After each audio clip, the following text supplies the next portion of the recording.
Hello everyone, Machine Elf here, and welcome to part 3 of my Let's Play for Disco Elysium. It's practically a miracle that I'm here doing this. It's like, there's a reason why there's so much time between these uploads. It's just my mood sometimes is so bad. I'm so depressed that I just can't, I don't want to do anything. I don't want to get out of bed. And so it's just hard to motivate. But today's kind of a good day. You know, I spent a little bit of time just watching the background of the menu here and just noticing the different patterns, how you have one texture moving up at the top of the pan, and then you've got another texture moving from right to left, and kind of give this like eternal movement thing, like an illusion, really. It's fun. It's nice and calming. Anyway, we have a game to get to. A rather complex game, if I'm being honest, from my perspective. Here we are in the office of Edvard, or whatever his name is. Doesn't look like there's anything to do in here. The way I like to start this, each part, is to just take a look at the journal and reacquaint ourselves with this complete mess that we've got going on here. Let's just start at the top, okay? Let's just be organized. This is like working in the FBI, apparently, and, having like a bunch of people take down notes and having to go through the notes. Like it's a bit much for me. Find out who is in the union box. Gart has told you someone ruling union men gather. Okay, so we need to do this by going there in the evening. They'll eventually show up. Keep an eye out for them. I think it's specifically tomorrow in game time. Run the number on the victim's armor. Call Alice back in a day. Okay, we've got that taken care of. Ask Renee about the photo. Ask Renee about it. He looked uncharacteristic. Oh, okay, so we could go talk to Renee if we want to. That's fine as well. Find the armored gloves. Ask her on the fishing village. So we have some exploring to do. Go around the town, ask people about something. We still need to go to Measure Head on the gates and ask him to get the body down. Okay, so we do have assistance there. But don't we have to do something for him? Open the door, apartment door for Everett. Get the key to the Weasel's door from Manana. Okay, so we need to talk to Manana. We need to talk to Musclehead. There's a lot of stuff that we have to do. We've got busy work ahead of us. Getting the body down. And I say have to because, like, I really do feel like I do everything out of compulsion. There's only the one thing, the one move to make. Everything else feels like it's unattainable. I don't know. Getting the body down. Go to the Metro Head on the gates and ask him to get the body down. Jam mystery. Interrogate the drivers about the smuggling. So there must be someone else to talk to about this. I've only spoken to one of the people that are in this jam. A traffic jam, you know, not like jelly. Replace the lost bottle. Due to some confusion over the game Renee and Gaston are playing, you threw one of the petite boules. Oh, replace the boule. Yeah, replace the boule. I don't know if I'm going to be getting to that one. It doesn't seem important. Still need to pay for damages. Track down the badge. Joyce's info in the lynching. There's something she wants to tell you. You just have to present her with your badge to hear it. So you can get more info from Joyce if we track down the badge. But I have no leads on the badge. No idea. The victim's tattoos. We could still ask around about their possible meaning to different people. I haven't been on top of that. Who made the call reporting to the crime? Keep searching for the caller despite lacking any obvious leads.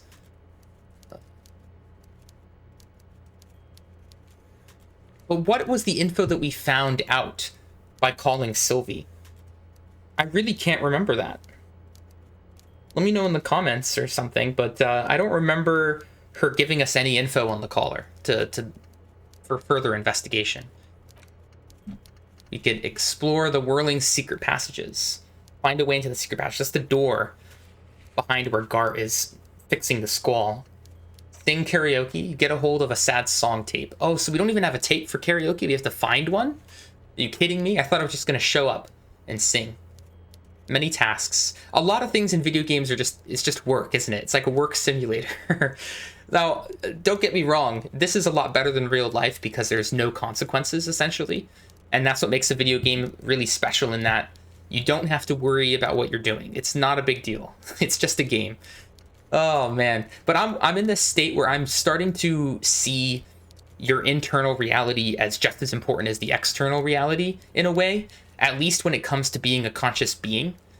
Because as a whole, humanity is going to move forward. If you don't cure cancer, there's going to be some other person who's going to cure cancer 10 years down the line. It's all going to happen. Someone's going to do it. So I have this like eternal bystander situation where I feel like I have no effect on humanity as a whole, which I value more than my own internal universe. So do you see how I'm kind of like, I want to make the internal universe even better and more important again? I need to try to find out how to enjoy my own experience in life versus what I have to offer to the grand plan of life. And a lot of this has to do with faith. So those of you out there who are faithful and who are religious, I envy you, and I'm trying to be like you. I'm trying to have more faith that as bad as life gets, it's part of the plan, right? Sing karaoke, open apartment door. We talked about that. That's for Everett. Find all pieces of the armor. This might take a while, like a long while. It's so funny how the game levels with you like that. Like, Jesus, if you thought any of these others were long, let me tell you. Getting the hanged man's boots off the victim's feet. I have no idea for that. We could try it again. Maybe there's a check I could try to pass. Or I could just wait and hope that there's an opportunity when we get the body down to finagle the boots off. Do I have to hide it from Kim? He wouldn't approve. Why would he not approve? What are we even doing with the armor? Isn't it just for the investigation, or do I just want the armor to have? Then I could see how Kim would not approve. A smoker on the balcony. Find a way inside the large apartment building in the north, so we can get information about the smoker. He's a filthy, dirty smoker. Have you ever met people like that who have so much disdain for smoking? Oh gosh, it's not that big a deal. There's lots of carcinogens all over the place. So if you breathe in secondhand smoke one time, the worst thing is parents who smoke around their kids. Like, that's kind of messed up, I suppose. But, you know, everything's relative. We have the objective reality that we all base things on, that's based off of observation, only goes so far. It only goes so far before there's no right answer. And then it's just the world of opinion and politics. Done. Active. This makes me feel good. Look at how many things that we've done. I mean, it's nothing like what we have to do, but it's something. Okay. Let's get to it. I don't want to talk to him again. It was disappointing. Maybe we should. Let's see what he has to say if I talk to him again. Mr. Dubois, a pleasure as always. You don't have to sit down this time, since you've already sat on that chair. So now that I've been made to suffer on the stupid chair, now it's fine. You got your kicks, you jolly Santa. I wanted to go over a couple of things about me. Let's hear it, Harry. You know, let's get this straight. What is my full name? What kind of cop does it say I am? Where did you get that folder? Let's ask him about the folder. Ah, this? My friends in your organization gave it to me, Harry. I can already deduce that my name is Harry Dubois, right? I just feel like, because I'm kind of... This translates into, haha, you guys are so corrupt. Okay, I missed that. Thank you, Rhetoric. I really love this idea of the different selves within the brain talking to you as if you have, like, associative identity disorder. Like, this could be one of your identities, Rhetoric. It's still me, but it's a part of me. And I think part of how that happens is selective memory. Your different personalities can have different memories, and memory is one of the main things that creates your personality, your experiences. So if you have a personality who's been traumatized in a way, it's almost like you're hijacking I don't want to say the benefits of being traumatized, but one of the effects of being traumatized is that it changes you drastically, for the good or sometimes for the worse, right? But whatever it is, trauma, it never leaves you. You're always changed. This translates into, aha, you guys are so corrupt. I find that very suspicious. May I have a look? May I have a look at what? The folder? I'm afraid this is meant for union eyes only, Mr. Kitsuragi. I'm sure you understand. Please continue, Harry. Oh, how much fun it is to talk through your nose like this. I didn't even do a good job. I really envy people who are voice actors who can do different voices. Like, I just found out, like, Matthew Broderick was the one who did the voice for Simba in The Lion King. That really was Matthew Broderick? It didn't sound anything like him. Is he doing a voice? to make himself sound like a child, because that is scary AF. If you can do a creepy child voice. I've met a girl who could do a creepy child voice, and it was like the stuff of nightmares. I don't know what it is about an adult making a kid voice. Hopefully I never subject you guys to that, but it's something horrific. Let's get this straight. What is my full name? I just don't want to... I feel like since I'm playing this as kind of what I would do, I don't really care that much about my past right now. So I'm not going to talk to him and question him further. I'm just going to leave that as a mystery. I didn't look in the mirror. Hardcore mode is engaged. Good luck. Oh, I forgot about that. Whatever that means. Hardcore mode. I forgot what it means. I can't get out. Oh, there's stairs. Anything to do here? No. What if we talk to Kim? Does he have something new to say? Fine.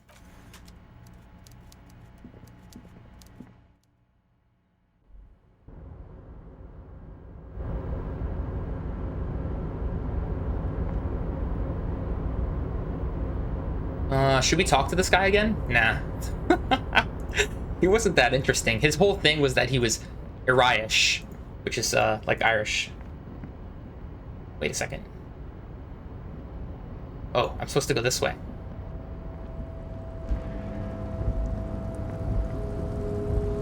I don't think there's any path here. Can we go down the stairs? We can go down the stairs. What's over here?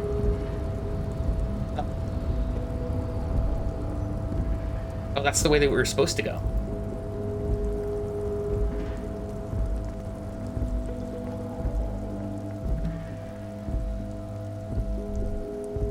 There's stuff down there, though. We go down here? No, it doesn't look like it. Wild Pines. I guess that's the name of the place, right?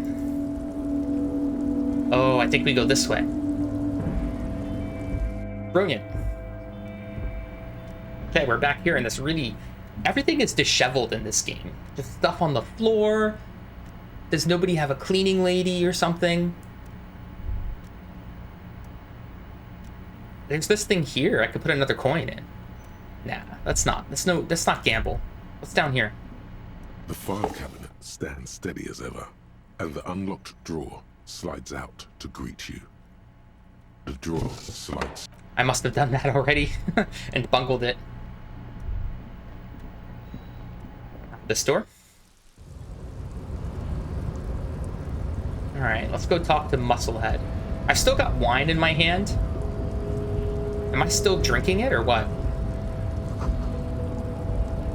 We're at the harbor, yeah. I'm curious, is this wine +1 to physique, -1 to morale? Uses left 2. I'm not sure that the wine is doing anything right now. I think I have to remove the wine and then put the wine back on, and then I'll drink the wine. That's kind of what I'm thinking. I don't know. This is left 2. It's just funny to walk around with like wine in my hand.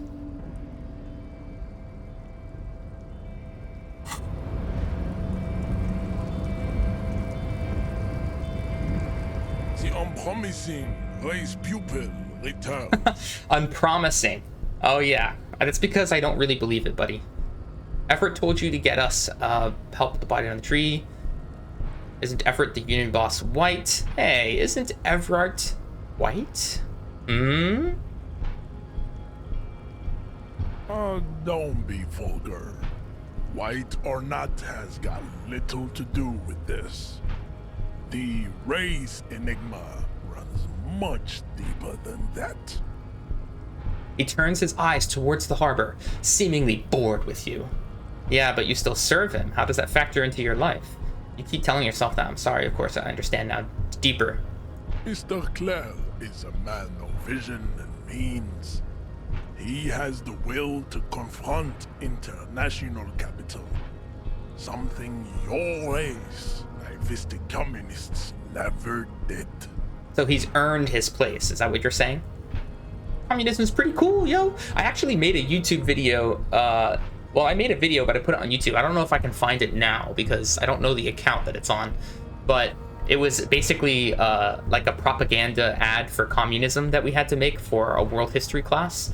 And that's just one of the things that's just like a memory, you know? I don't know if it's like a good memory or a bad memory, but it's something that happened. I'm sure of that.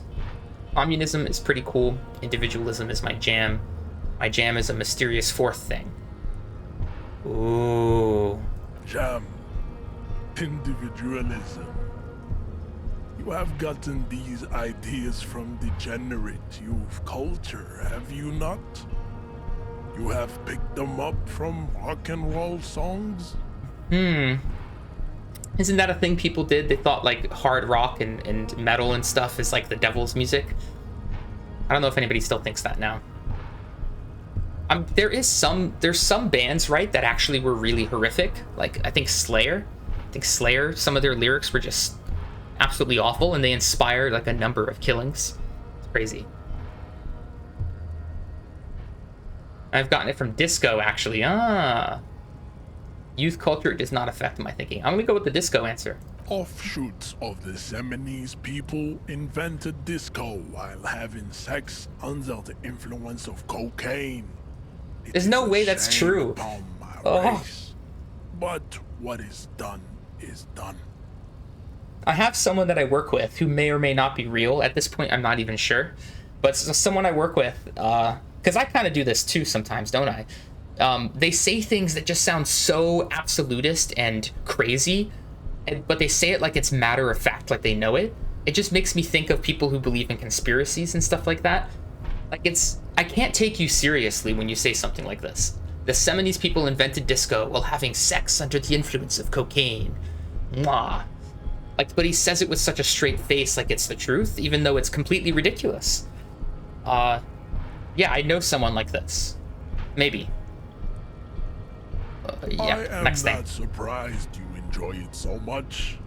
This has happened to many of the side products of the inevitable cultural victory of the Seminoles race. I'm sorry, dude. I zoned out. I gotta be honest. I completely zoned out. No idea what you're talking about.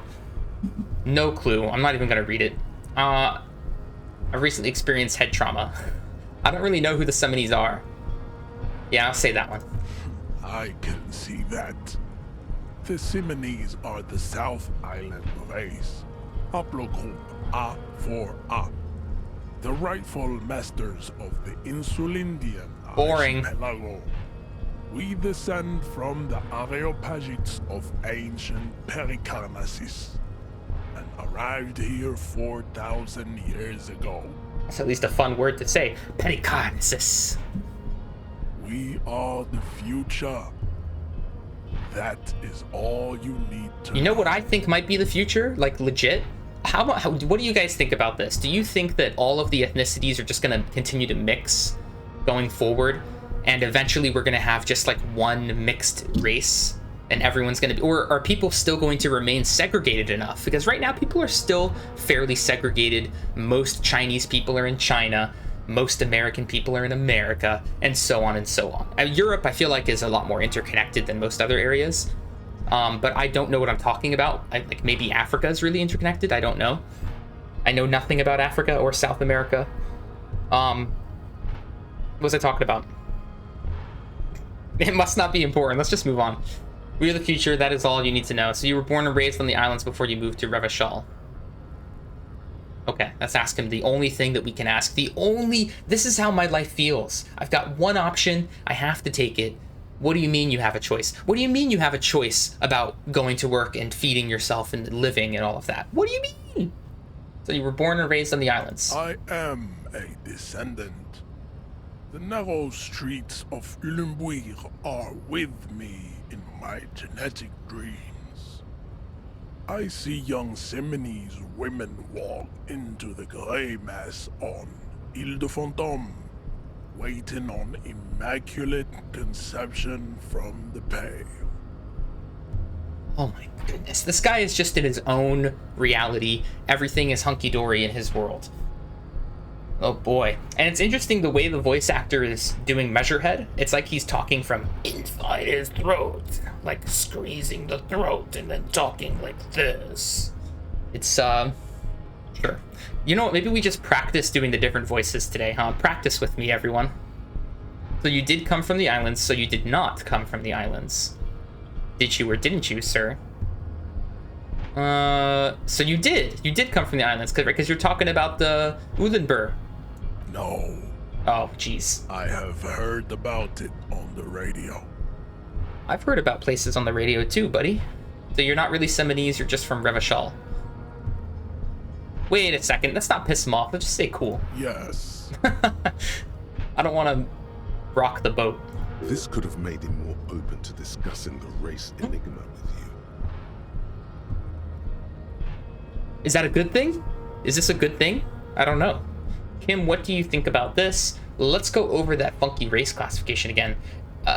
What do you think about this, Kim? Should I ask him? No, I'm not going to ask him.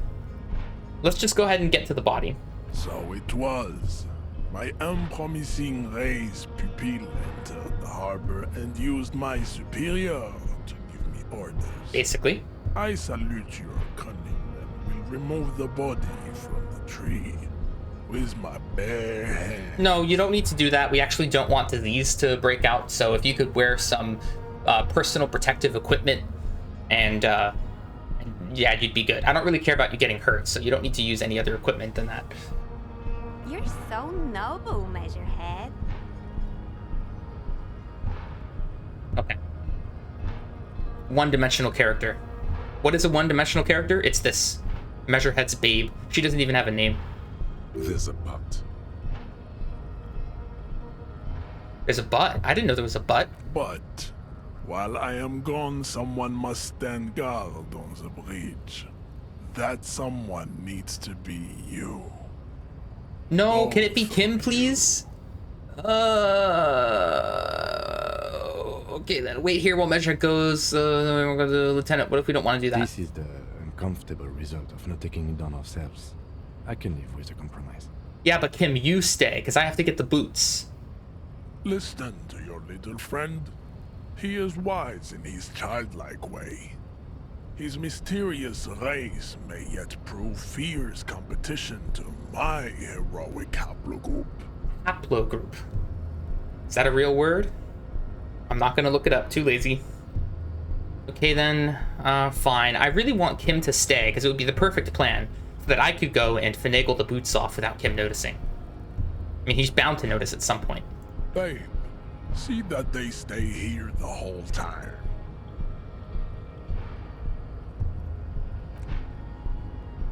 Now we gotta wait. Look at that man mountain move. He doesn't move his torso at all. He's like a robot. No swaying of the hips needed. Follows Measurehead as he leaves. Can I get a cigarette? I honestly feel like that would hit the spot. Imagine that if one of the things that has always been envisioned in like futuristic movies is a little like microwave that they could just put something in and then like a pill and then they press a button and it would make it grow into like a meal. It's not realistic at all, but could you imagine having in the future a 3D printer synthesizer thing that is able to just like print off whatever you want, like literally like a cigarette, like organic matter. It would have like carbon-based molecules for printing organic matter in it, and it could just like change what specific compounds are used to create different things. I don't know. This is like thousands of years from now in the future, if it ever exists, but it'd be awesome. The woman's gaze from blah blah blah.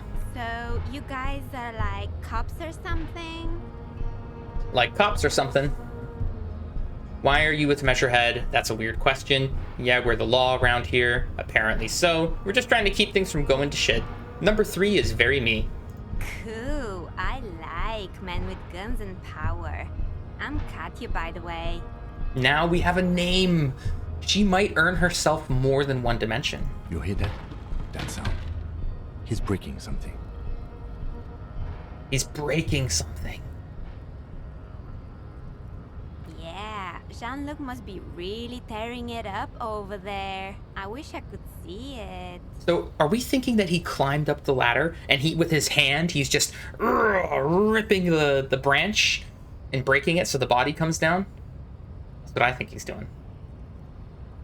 I wish I could see it. Look at you! RCM rent-a-cops! Guarding that bridge like Evrod's lapdogs! Is this where it's What? at now? The RCM is for sale! How did he notice that that's what we were doing? It just looks like we're standing here. We could be questioning people for all you know. And who are you?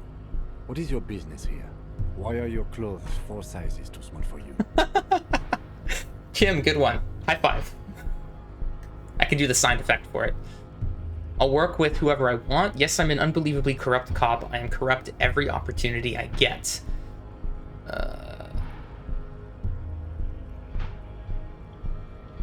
I'll work with whoever I want. That's none of your business. None of your busyness. A shrill laughter interrupts you, echoing across Martinez. It's Kuno. Then, Uno, that little bastard. the man turns to look behind him at the behemoth appearing around the corner, approaching him, walking past him.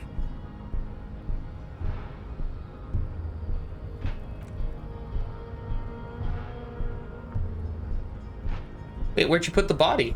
You just got it down?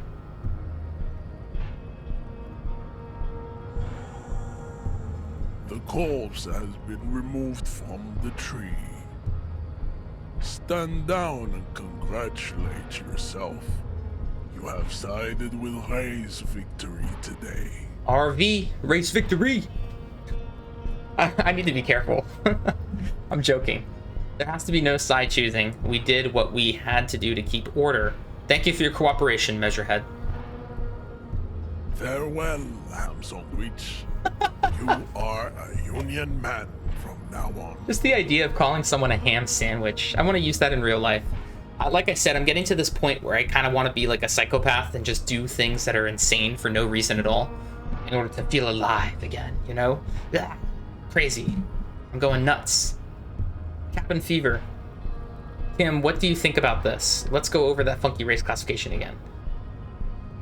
There is nothing fun I cannot. Boring. What's this? We're getting reports of normal, reasonable, temperate, political opinions somewhere in Martinez. Reports of normal, reasonable, temperate political opinions in Martinez. You must be mistaken, I'm a real radical. That's because I keep saying none of the above to political stuff, isn't it? Yeah, I'm going to say the last one. This is because I keep saying none of the above, right? It's also about that, but it's also more. Perhaps it's the hangover. Perhaps it's a temporary surge of serotonin, but something tells you. Man, I so wish that we could better control our brain chemistry without backlash, you know? I think my theory of something that's gone wrong to me is I have overused my serotonin receptors and dopamine and other things that party drugs have to do with. And I've just overused them to the point where they're really bad at reuptake now. Like they're damaged, per se. So that kind of tells, I think that's how it would work if we just constantly pumped our brain with neurotransmitters that make us better at things. It would wear down the receptors and you could eventually experience like permanent damage to them. I learned this somewhere at some point in time. I'm not entirely sure whether it's true or not. And that's my theory on what's going on with me. Part of my theory. It's temporary surge of serotonin, but something. I don't want this to all be about me. Let me just say this now. I'm all for talking about you as well. So, you know, in the comments, feel free to share whatever you want. I love hearing it. It's time to become a citizen of the Kingdom of Conscience. I'm ready to be a citizen of the Kingdom of Conscience. I'm opting in, baby. I knew we could trust you. Remember, real democracy is just around the corner for Revachol. When that real democracy kicks in, we are all going to be so much happier. Oh no, there's something about having lots of freedom and lots of choice that It makes life a little bit hard, in my opinion. It's hard to find direction, especially when you're trying to find the best thing to do. If you're one of those people, if you're always trying to find the best use of your time, the best job, do the best in school, how do you determine what the best is? That's my question. Isn't it different for everyone? It's entirely based off of like motivation and whatnot.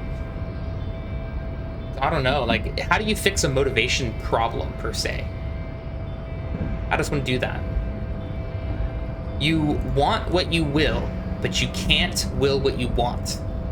Very important saying that I heard from some smart person on some video that I saw.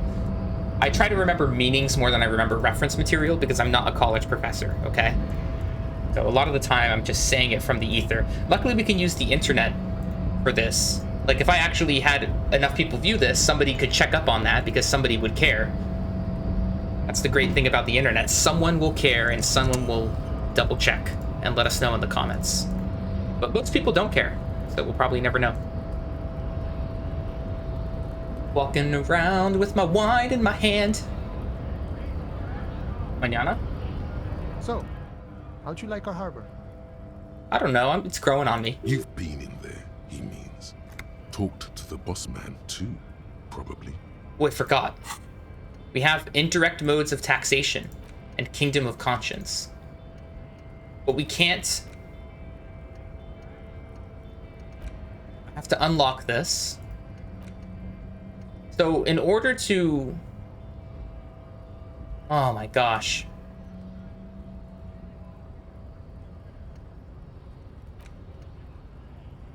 Do I have to, like, unlearn one of these in order to learn another one?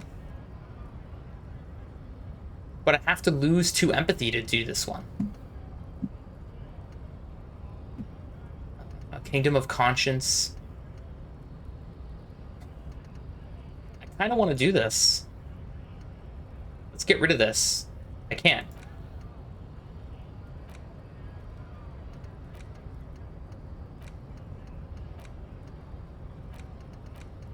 I can't internalize them.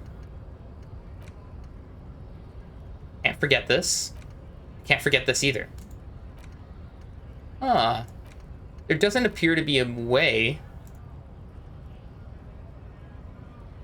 I don't have enough skill points available. Oh, I need a skill point to forget one of these? What skill points? You mean like from leveling up? That's weird. It's in the comments. Feel free to let me know what's going on with this system because I'm very confused at this point. It doesn't seem to me like I can do anything at all. So I'm just gonna have to ignore it for now. You've been in there, he means talk to the boss man too, probably. That's nice enough. Labor Utopia. I like the sarcastic response here. It's but a rest area on the path leading across open plains. Leading across open plains? Do you mean death? Is that what you mean by that? He has a wide smile adorning his face. Right.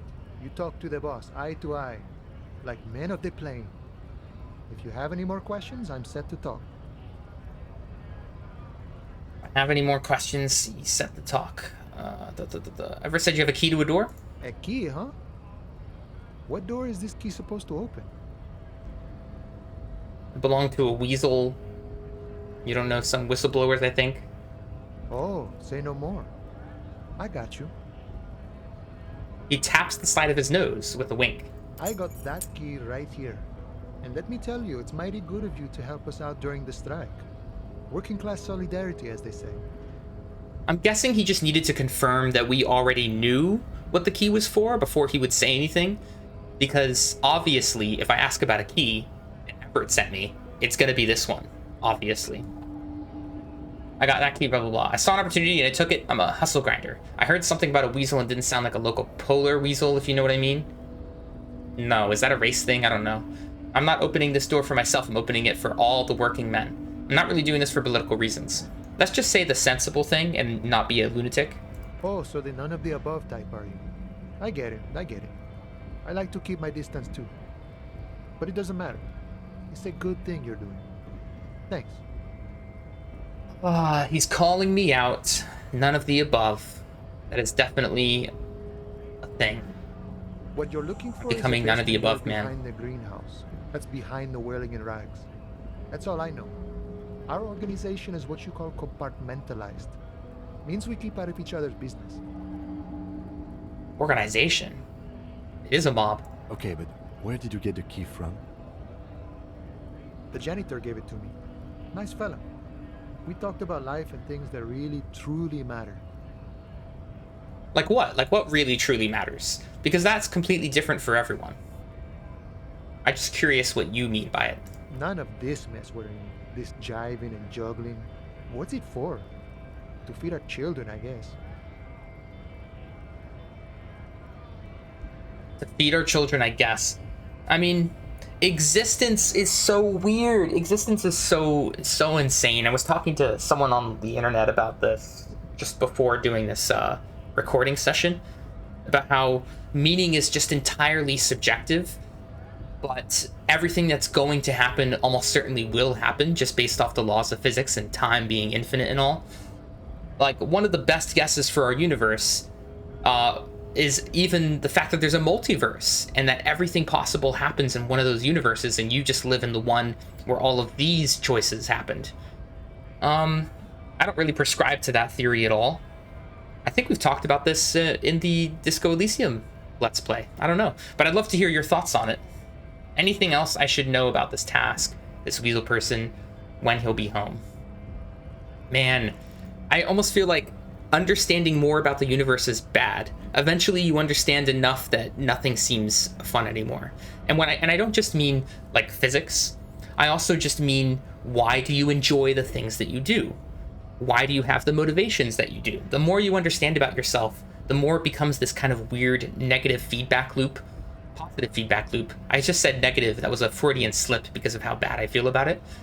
But a positive feedback loop of just personality and ego destruction. And it's really weird. And for some people, it causes them to find God. But for me, I've kind of found God, but it hasn't made any difference. It's because I don't believe in heaven. I wish I did. Maybe there is a type of heaven where your consciousness just becomes part of the information ether. It'd be kind of like dreaming. Imagine just dreaming forever. That's possibly what the afterlife is going to be. But I don't know, you lose your sense of time when you're dreaming, so what does it matter? Here's hoping we're in the Matrix and we like wake up like Neo. Anything else I should know about the task? I'm more of a philosophical dock worker. I like to talk about the big picture stuff. Who I am, who you are, what we are fighting for. Me too, man. Just bump it. I'm gonna do a sound effect for you. He means he's not going to tell you, cause he doesn't know. But he will shoot his mouth off with you now that you're working for Everard.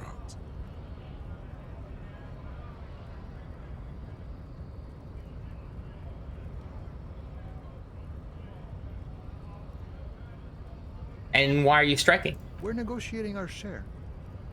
Aye. So not wages or pensions. How large a share you would like? Oh, okay. All of it.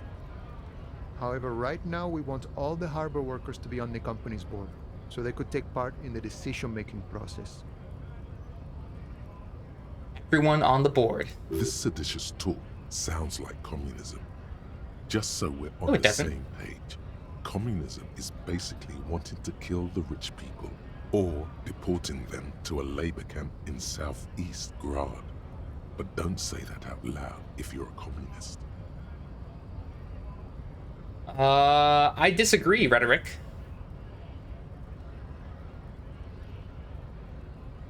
The Bossman Everett, what can you tell me about him? I think it's best you make up your own mind now that you've met him.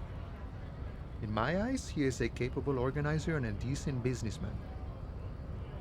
He says make up your own mind, but then he tells me anyway. What does bossing the union entail anyway? I guess you kind of get to be the village chief. He oversees the harbor, makes deals with the owners or other relevant parties, watches out for his own. By that, you mean corruption? By heavens, why would he not be corrupt? We live in a harsh and disordered world, see? And in this world... Yeah. I I wonder if that's entirely true. My thinking would be that in countries that are worse off, right, not as developed, they don't have as much money, they don't have as much civil liberties and rights, that those places would be more corrupt than countries that have a better quality of life. Wait, countries that have a worse quality of life would be more corrupt. That's what I'm trying to say. I kind of bungled it there. Oh man, I can't believe it. I've said that word twice. When I say an unusual word like bungled, the second time I say it, I always notice it. The old man is corrupt for our benefit, and we know it. Appreciate it even. He is, personally, not too lavish. Not too lavish. He is reasonably lavish, sure. That's his prerogative. It's not like you want a saintly demeanor on a corrupt motherfucker. That would be a manipulative illusion. Maybe. Besides, there are no non-corrupt systems in the world anyway. And moralism is the most corrupt of them all. Moralism is the most corrupt of them all. I'd like to hear about that. This man has political theory, and it has not failed him today. I'd like to hear about this. Are you a communist? No. I don't think I'm a communist. Seeing something of value and saying I want it all to myself is a much older and simpler notion. No science to it at all. Even a weak child can think it. The only things holding someone back are I can't and I shouldn't. Can't and I shouldn't. Right on, brother. Just the way the world works, boyadero. Boyadero. I love that. You seem to have spent a lot of time thinking about the political situation. Sure. I've had the necessary free time. Fortunately, there's always time. The look in his brown eyes conjures up an understanding. For him, having command of his time is the most important thing. Having command of his time is the most important thing. So you would like capitalism, wouldn't you? It all comes together now. The way he speaks about scabs, his general attitude. He's a follower of a 500-year-old Franco-Nigerian Boyadero code, itself an appropriation of Vespertine cool. Explain. That of a noble peasant or a traveling herdsman. True to yourself, independent in your actions, loyal to your friends. Maybe I'm a Boyadero. No. Maybe? No. Oh, come on. The man Just sits a little bit? on the railing, his hands reaching far and wide. Yet it feels as if he could effortlessly go even wider, if need be, an endless torrent of time. What a weird thing to muse about. Any idea who killed the hanged man? The mercenary, eh? Who could have killed him? That's indeed the question. Why even do such a thing? Let's talk about the cargo belt. What a thought. Why would noble workers resort to such a thing? Unless they were pushed, of course. How? Your dead guy was an enemy combatant. What does that mean? He was an agent of the opposition, attempting to undermine our honorable efforts. Did you kill him? I ain't the murdering type, but that's just me. Large organizations like our union have all sorts of men, with all sorts of skills. Yeah? Understood. This has been of limited use. Still, thank you. No problem. I wish the best to you in your search. Sure, I'm glad it's not my search. Nice talking to you, buddy. Hey, psst. You, me? Yes, you. Word on the street is you're ready to start building communism again. Again? Yes, you're ready to start building communism again. You've built it before. They've built it before. Hasn't really worked out yet. But neither has love. Should we just stop building love, too? I don't know if that makes sense, Rhetoric. I guess we should all stop building love. Can't argue with that. I guess I can't argue with it. I just can't. I've got no argument that comes to my mind. So, what about all that communism you've promised to build? Word on the street is You've woken up from 1,000 years of slumber, promising to erect a version of communism many times greater than any attempted before. Is that true? How come there's word on the street? You keep saying things like, down with the bourgeoisie, eat the rich, sodomize the landowners, impel all people who have more than 25 real in their pocket, literally murder all human beings regardless of their political beliefs. That kind of stuff. Whoa, I haven't said anything like that. Okay, not in so many words, but don't deny it.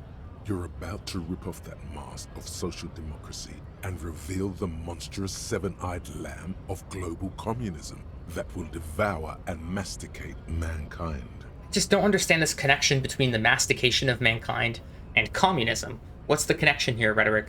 Everyone can see that. So tell me, do you have any questions before we fire up the big communism builder? Or do we get right down to it? I don't want to opt into this one.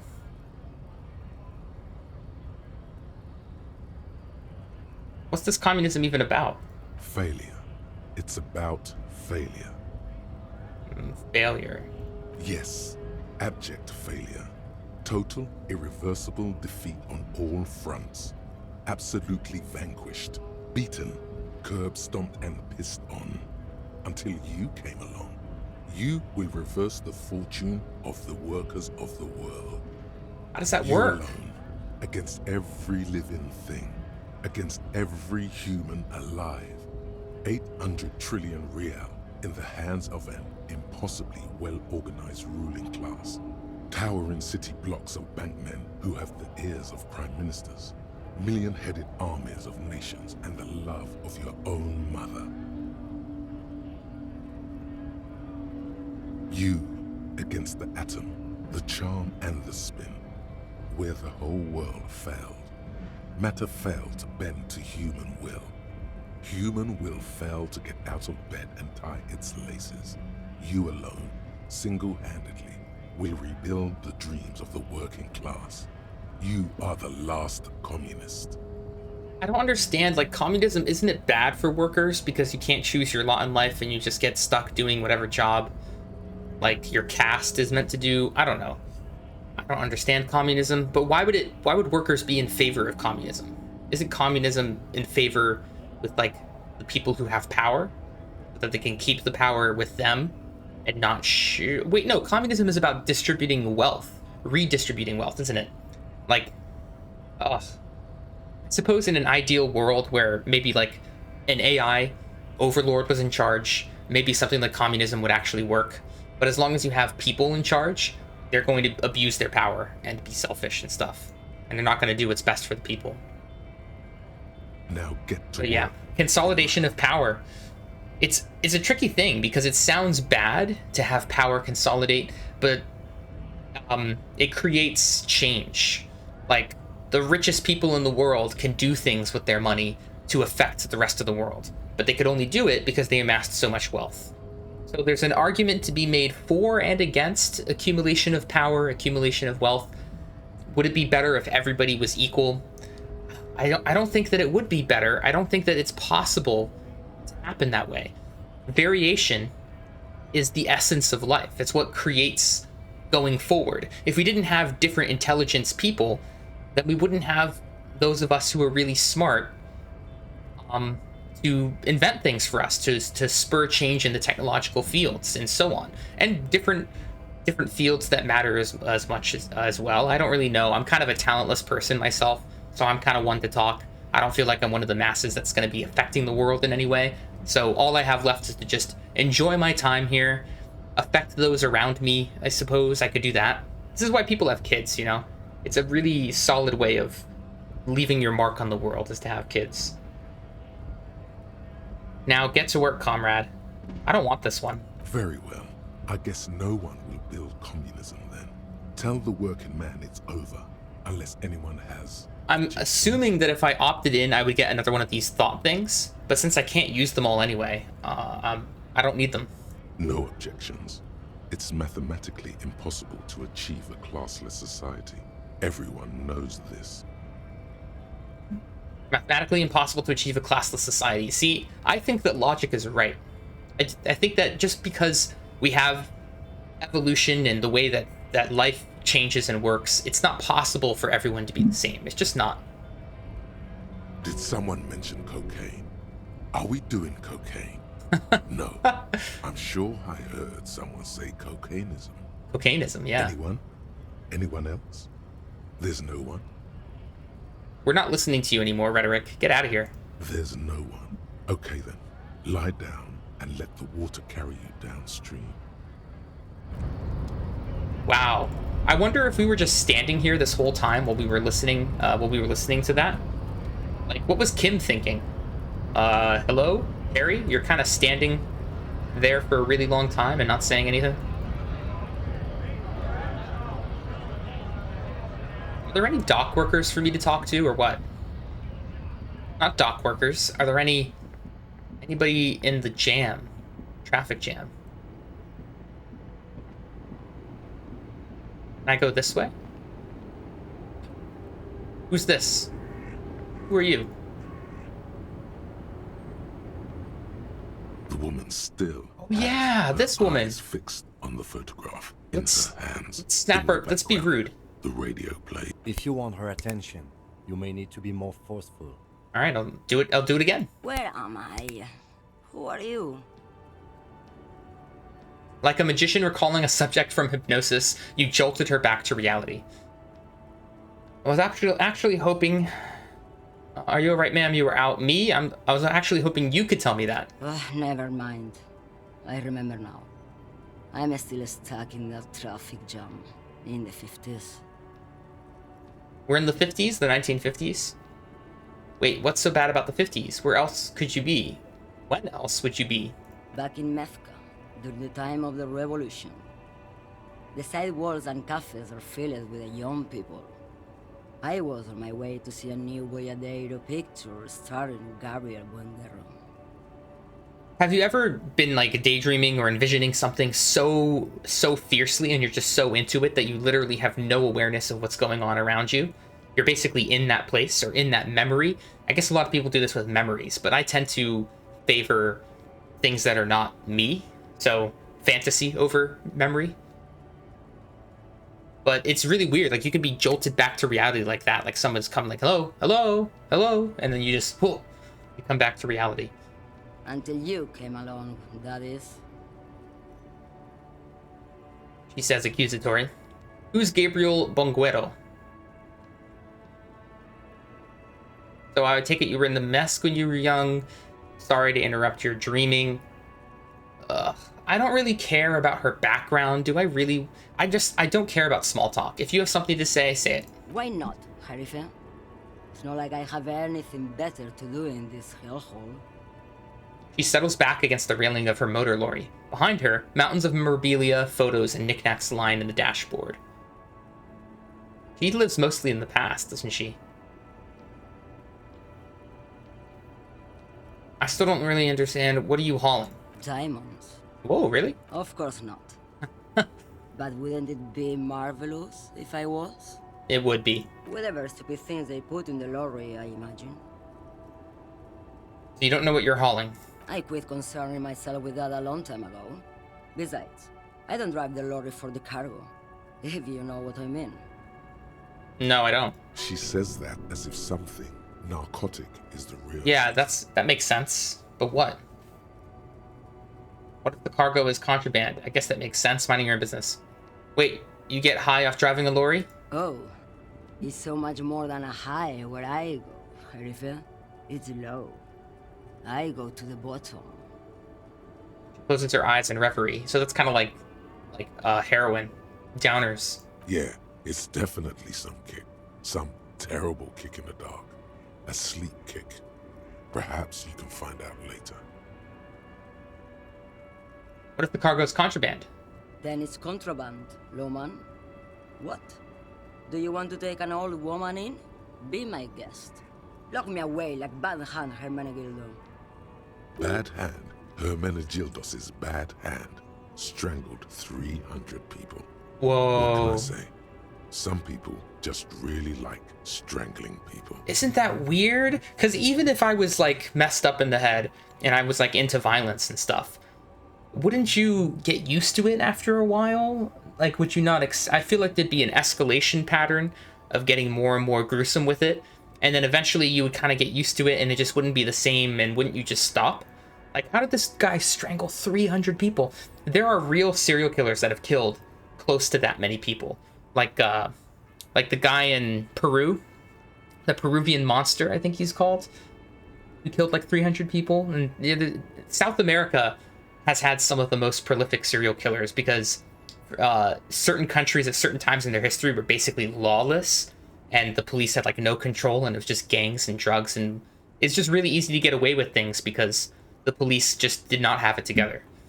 So you could just go around killing tons of people. Their economies were bad, so people going missing, it didn't matter. It's crazy. Like, for sure, Law and Order keeps a lot of people from killing other people. I really do believe that. We need Law and Order so that the rest of us can feel safe. Otherwise, it's just mayhem out there. I still don't really understand this whole Boyadero thing. That's an interesting thought. How many people do you think are out there who would like to strangle someone, but because they know that they wouldn't get away with it, they don't do it? There's got to be a shitload of them. You know, at least like 5. Which is a shitload, I think. Before I came, you seemed away. You seem like a woman who knows a thing or two about drugs. Let's ask her about the drugs, maybe? Let's ask number 3. She's just a distracted old woman. We should maybe let her get back to her thing. Kim, you have no patience for anything outside the scope of the investigation. So he doesn't think she's a smuggler. You hear that, Lowman? I don't think your partner likes you spending too much time with me. Wait, why is that, Lieutenant? Nothing. I just don't think she's connected to anything. He doesn't want your frail mind caught up in something here.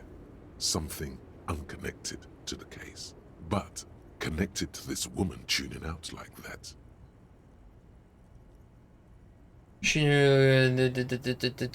you drive a lorry if you get like that? Oh, don't worry about me. I'm one of the best camioners around.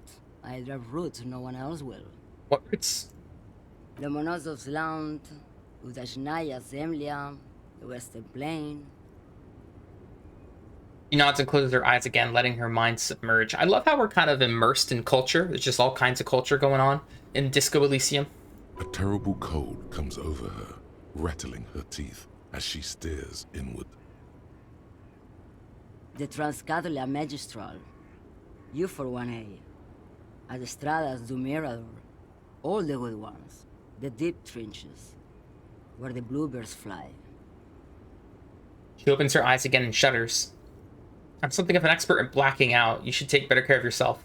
This should be reported to the proper authorities. I'm going to take this top one. You're right, Lowman. I'm the one who should take my health more seriously. Thank you for looking out for me. He's being sarcastic. He's being sarcastic. A correct appraisal. You're quite shabby. Yeah. Is that all you woke me up to say? I'm going to say number 4. What do I need drugs for, Lowman? What I see, what I feel, the great adversary, no drugs can compare. The great adversary? Yes. There is a protagonista and an adversario. I am on the side of the adversary. There's no coming back from that hole. It's almost like in, what's that movie? What is that movie? But the basic theme is like you can either choose drugs or you can choose life. You can't do the life thing, like wife, kids, job, if you use drugs. And if you use drugs, you don't need to do the life thing because the drugs take care of you. So it's like those are your 2 options, but you cannot do both. You can't be good at life and also do drugs regularly. It's not possible. Train spotting, that's it. Those epithets are familiar somehow. The great adversary. The great unrest. Yeah, what is it? I don't like the sound of any of that. Sounds like a horrible drug. The worst one of them all. Yeah, sounds like heroin. That's not really what I was getting at. Where could I get my hands on an experience like that? Let me just ask her, please. If you don't know, She flicks her wrist in a gesture of casual dismissal. I want to ask if they'd be interested in smuggling some drugs. why would I want to do that? I don't know, the thrill of the criminal lifestyle, for commerce, the lifeblood of the Isolas. Lowman, what in the name of God are you talking about? Are you smuggling drugs through Terminal B? Maybe. Probably not. Makes no difference to me either way. So she just doesn't know what she's carrying.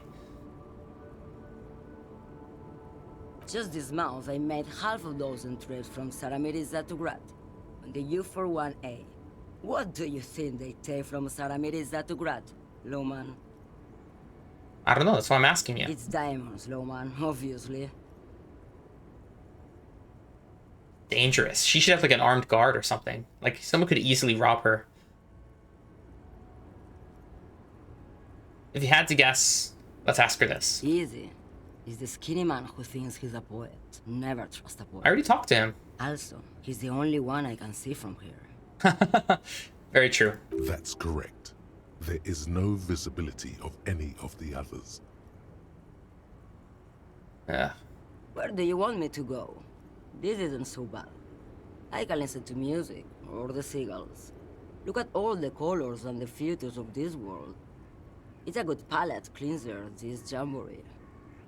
Or I can just relax and let my mind carry me back where it will, to the Great Plains. I wonder if she's not on a drug at all. If the drug, quote unquote, that she's on is just being lost in her memories.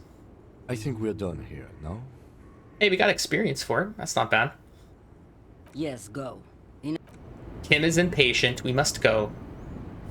All right, Kim. We're working on it. Thought I could pick up that bottle, but no.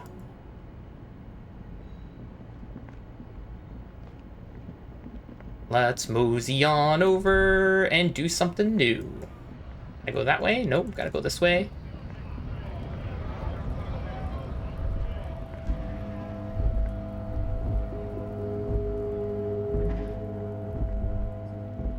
The whirling in rags, there it is.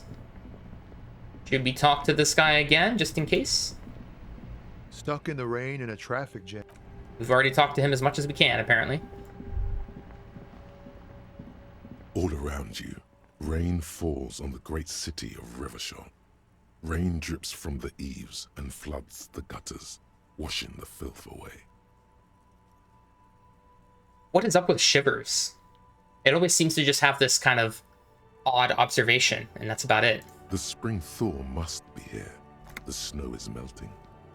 Look at the zoom out on the map. This is cool. What am I doing here?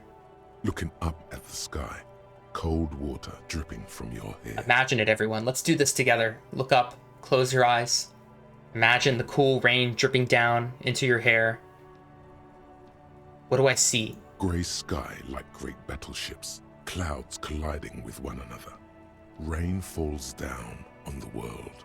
Envision that brilliance of the clouds rolling, cascading into each other. How does it feel? Humid. Your coat shields you from the rain while the city shivers around you.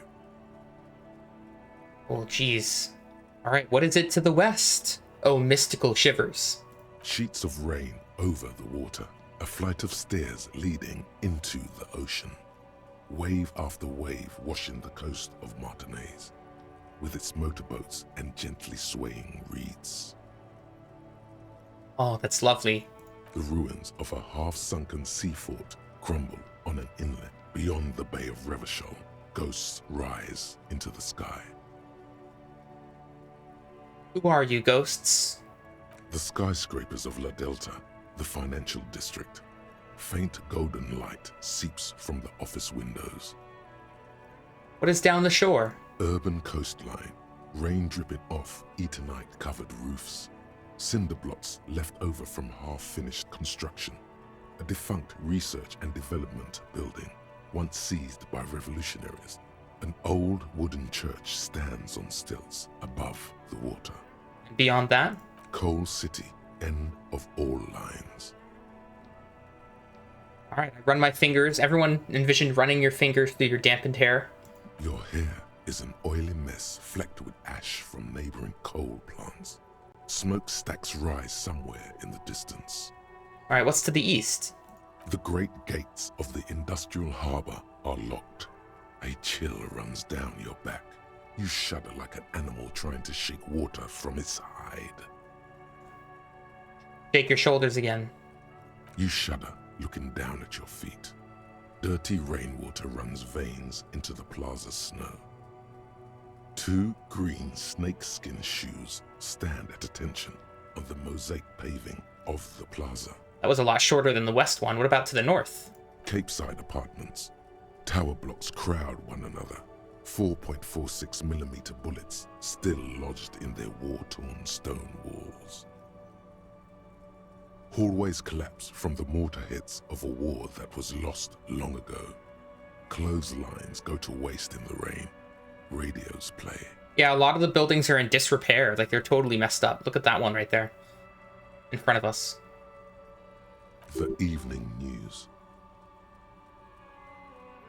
Any closer to here? A yard. Rain falls onto the roof of a woodshed. Coal leaks into a puddle beneath a dead man's feet.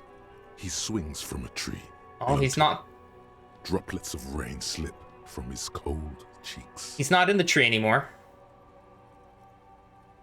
He's on the floor, I bet. What's in the south? A traffic jam. Rain thrumming on the roofs of motor vehicles. Inside, drivers watch water streaming down their windshields. The statue of a king shudders. He too is cold. The canal bridge has been raised. The road ascends. A raised motorway loops above the ghetto. Beneath its concrete columns, a sea of rooftops, woodwork, and tar stretches northward. 4-story buildings as far as the rain can fall. The snows melt in Jamrock. Jamrock, huh? Where the hood at? Have a brother in the cut. Where the hood at? Whoa, that was spooky. Where the wood at? Can I say it again? Have a brother in the cut. Where the hood at? In the cut? That's old slang. You know, like the little hidey place, hidey hole place that you would go to when you're skipping school. In the cut. Everybody would know it. There was cut number 1 and cut number 2. Why am I not here? Or not there? To be in Martinez, where no one goes, at the runoff point of a long-forgotten canal, in the whitest part of town, in the shadow of the day the revolution failed. Standing in the rain, looking north, where Jamrock Rock City stretches inland. Look no further. In the rain-swept distance, above the rooftops of Jamrock, a repurposed silk mill stands perched above the motorway exit. Precinct 41 hunches in the rain.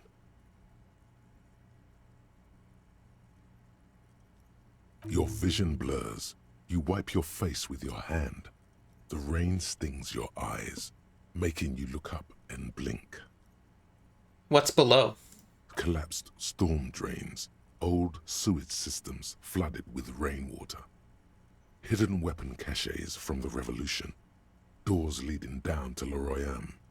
The catacombs to which, for 3 centuries, they delivered the blue-blooded dead.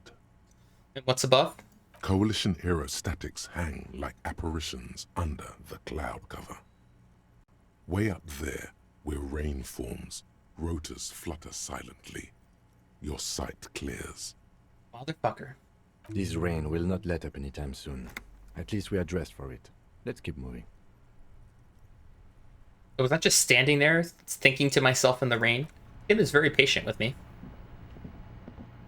Let's go to the body. Let's go to the body. Let's go to the body. We're going to the body. There's Kuno. There's the body, all right. I think he totally did just break the branch. He just climbed up there and he just manhandled that branch down. Talk to Kuno. You missed a good show before. A kid came by and completely fucked the tree to pieces. He fucked the tree up! Fucked it good! It was porno! Hey, language. By the way, Kipt is a racial slur. Oh, I didn't know. Thank you, Encyclopedia. You need to act decisively. It's Kuno. Use Kuno words. Total retards use that language like that, blah, blah, blah. Oh yeah, kids, not an approval, but don't you mean desert kipped? This is also superficial, kids. The race mystery runs deeper than you can ever understand. Wish I could have been there to see it. Now I have some questions. Ah, screw this. Shoot that shit at Kuno. No, thank you. I'm not gonna engage. The corpse lies on the ground among the remains of an absolutely demolished pinewood branch. It's gently laid on one side. Great job, wise race. Oh, wise race mentor. Mr. Measurehead has done a good job. Nothing is too broken or compromised. The victim is ready for a field autopsy.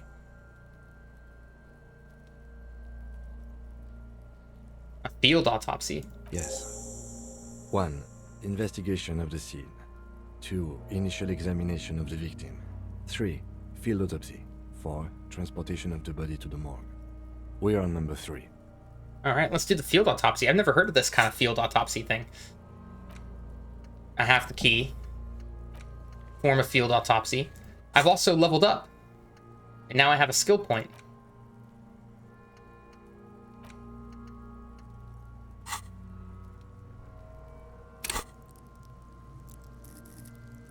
So I could spend it on this. Or...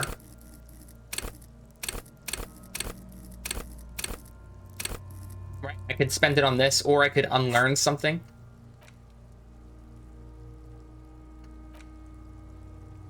I really like the volumetric shit compressor. Let's get rid of this one. Forget thought for 1 point. Thought will be lost forever. Whoa. It'll be lost forever, huh?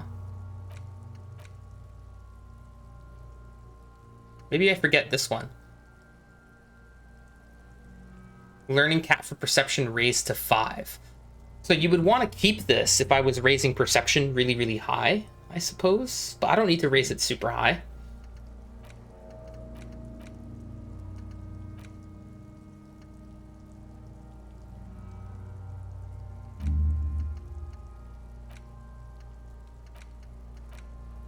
We can unlock more, too. Alright, Kingdom of Conscience. Internalize. And let's get rid of this one, too. Oh, I can't. I can't, because I don't have a skill point anymore. And now, did I lose the skill point? Oh, I did lose the skill point. No way! So you have to spend skill points on both of those things? That really makes them seem super rare. Like, the amount of playtime in this game where I'm leveling up super slowly, like not much at all. It's crazy. Alright, well, I'm gonna try not to think about it too much. And just kind of enjoy the moment. But it seems like this is a really complicated system to like min-max and whatnot. To figure out what the best thing to do is at any given time for your playthrough. The RCM's 4-phase murder scene processing manual. The RCM's 4-phase murder scene processing manual. Continue. The fuck are they on about? Cop's gonna cut his shit up! Don't we have someone else for this? No, you and I are detectives. The honorary rank of detective signifies our ability to handle the entire incident chain. From autopsy to cleanup, to social work, everything. So that's how it works.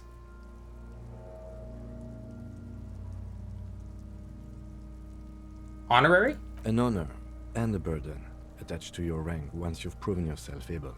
Usually after 5 to 8 years of field work. Mine is Lieutenant Detective.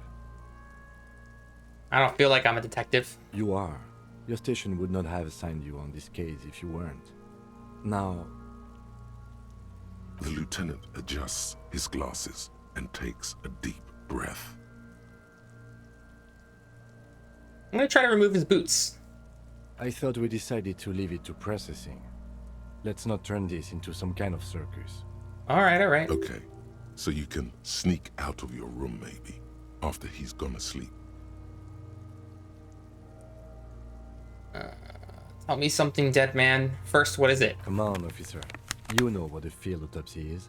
You've done 100 of them.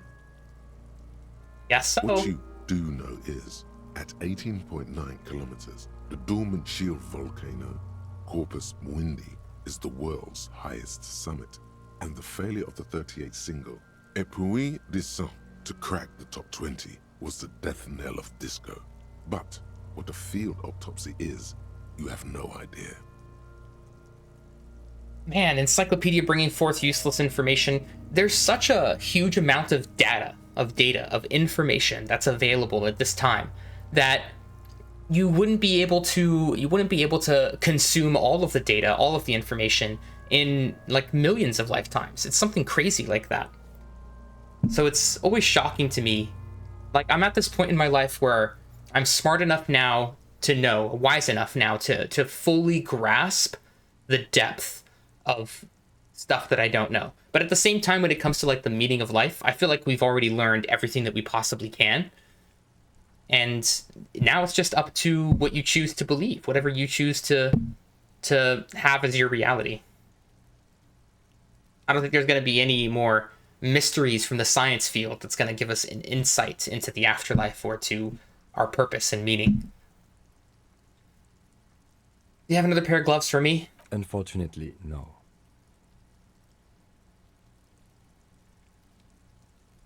I'll need a pair then. We have glove hunting to do. Let's not go glove hunting, please. Let's use division of labor. I perform the anatomical side, while you take notes. Okay. In your paperwork, officer, just fill out the field autopsy form. He sighs, already expecting the answer. You're not going to believe this. I think I've lost my paperwork. Officer, what haven't you lost? I still have my pants. Yes, barely. Barely. Okay. I can give you my paperwork. There's an autopsy form there. Several, actually. But only if it helps move things along. Let's work off yours for now. I'm sorry I lost everything. Let's go find mine. We have to find it sooner or later. As you say the words, you find yourself peering from the corner of your eye. To where?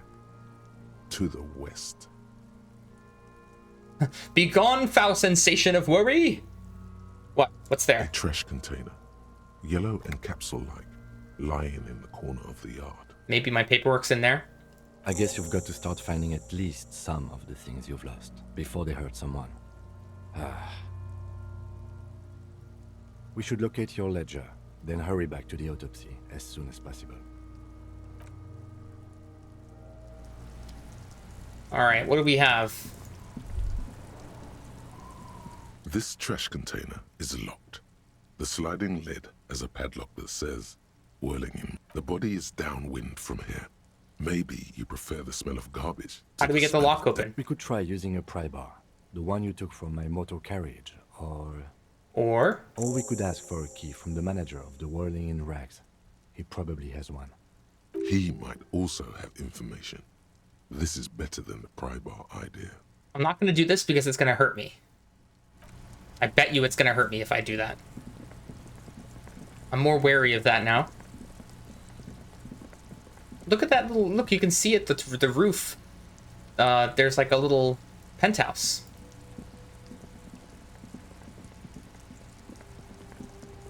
Let's go inside. I gotta find my paperwork. Wow, it's busy. There's actually people in here. There's disco.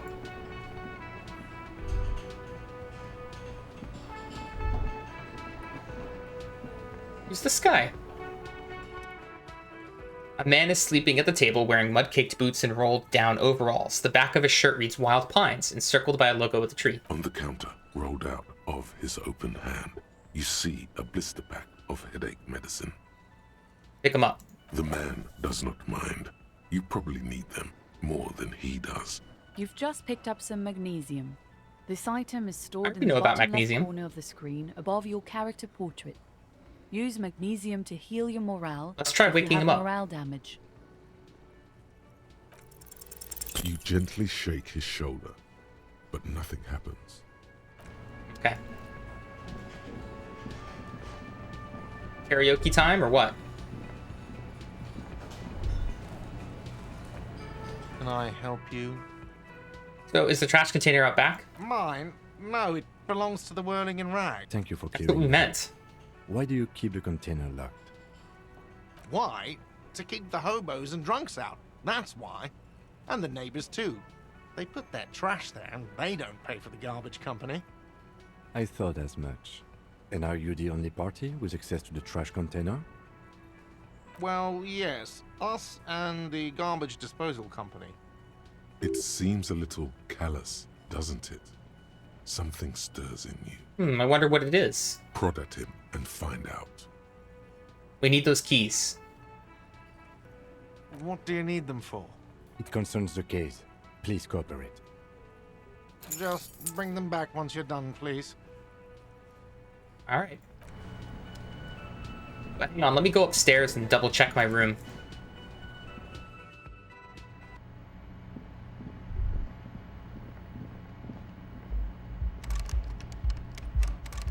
It's locked.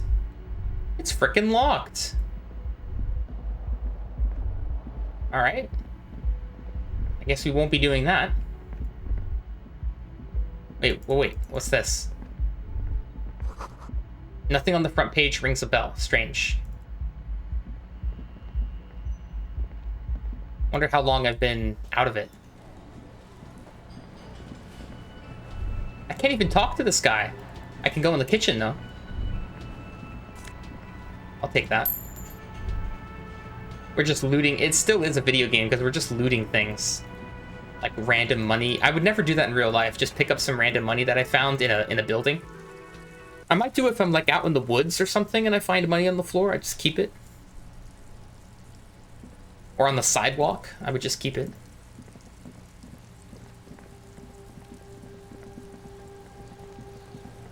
This shit ain't nothing to Kuno. Okay. This trash container is locked. With a well-oiled crack, the lock pops open. It should now be possible to simply raise the lid. Don't. Maybe you shouldn't. What's this? Just a feeling. A warning from some part of you. I'm doing it. I'm opening the lid. The smell of rotten food rises to greet you. You see soggy cartons, dirty rags, and organic waste. We're just in time. This hasn't been emptied for over a week. You see milk and egg rest with one broken egg in it. Some pasta wrapper. Picking up the soggy packages somehow feels familiar. Maybe my stuff's in here. The box falls into pieces in your hands. Batiste Soleil cereal. There are plastic pasta packages below. And turbo noodles. Nothing of note, however. What's in the rags? Among the threadbare kitchen towels, something catches your eye. A pair of denim trousers. Grab them. As the legs of the slime-covered jeans begin to unspool from the garbage, a rank corpse smell fills the air. What? The victim's clothes? Cadaverine odor is faint. If these belong to the deceased, they were removed when he was still in the early stages of decay. Drop them in here, officer. Evidence. Guitar marked blue jeans. Pockets empty or emptied. He wore them with a belt, too. A white belt. The loops appear stretched, but the belt is missing. That's it. Do you see anything else in there? I have another bag here. Something slimy catches your eye. Grab it. A drab, long-sleeved shirt, olive-colored, appears from the food waste, dripping with pus. All right, we'll bag the shirt. This is a military-type overgarment. No label or serial number. This is the kind of rib-knit shirt that's worn over light armor to conceal it in an urban scenario. Anything more? The rest of the rags are just kitchen variety waste. A yellow old mug that catches your eye. But other than that... All right. We should go to Gart again and ask if he knows who put the clothes in the trash. It could be as simple as someone from the hostel cleaning the yard. Or that one. I'd advise against confronting that force. You think someone from the Whirling Red blah blah blah? What about asking the kids? The fuck's he on about? Kids?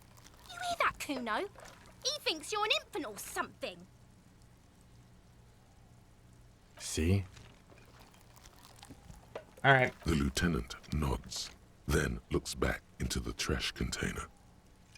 Let me search food waste. It's just organic waste, cold and slimy. What's this? Wait. What? A blue piece of plastic sticks out from the apple peels. It's shiny. Looks like the corner of something. Something larger. A clipboard. A blue plastic clipboard with moist papers hanging from it. They look badly damaged, but you can still make out forms and notes, written in a man's handwriting. Looks like we found your paperwork. Really? It is. Look. The plastic has the RCM street grid on it. You've even got an autopsy form in there. Oh my gosh. Do I have to use this trash-covered thing? If you don't mind me asking, how did this get in the trash? And as foreboding quality to it, maybe I needed to lose it for the great bloodletting to begin. Jesus, why would I say that? Oh my god. I think I didn't need to be a cop anymore, so I threw it away. Someone from the Whirling threw it in the trash? I don't know, I'm boring. Boring? Try dangerous. You should do a thorough inventory of that. Be sure some has not fallen into the hands of the RCM's enemies, organized crime or worse. Official notes sometimes contain informants' names, even undercover operatives. Alright, I'll do that. It would also not hurt to start taking notes on the case. Now, tell me what your eagle eyes see. Or are we finished? Some items, such as the ledger you found, are interactable. Go to your inventory and select the Interact tab to read your paperwork. I love listening to the tutorial agent voice. It kind of reminds me of like being in like a virtual reality experience, and then she's like explaining everyone, please sit back and fasten your seatbelt and blah blah blah. Like that's what it reminds me of. It's soothing. It's calming. It makes me feel like I'm on an adventure too. The mug. Let me get the mug. You pick out a broken mug with an oddly racist depiction of the yellow man frolicking in saffron. An antique? Only in its social sensibility. That's pretty funny, trash container. Mm-hmm. Alright, I've got a yellow mug. Maybe I can sell it. The container sounds a muffled gong. That's one thing off the list. I think we got it all. Right, what are we doing now? I'm ready to face anything. I've got my wine. Ready.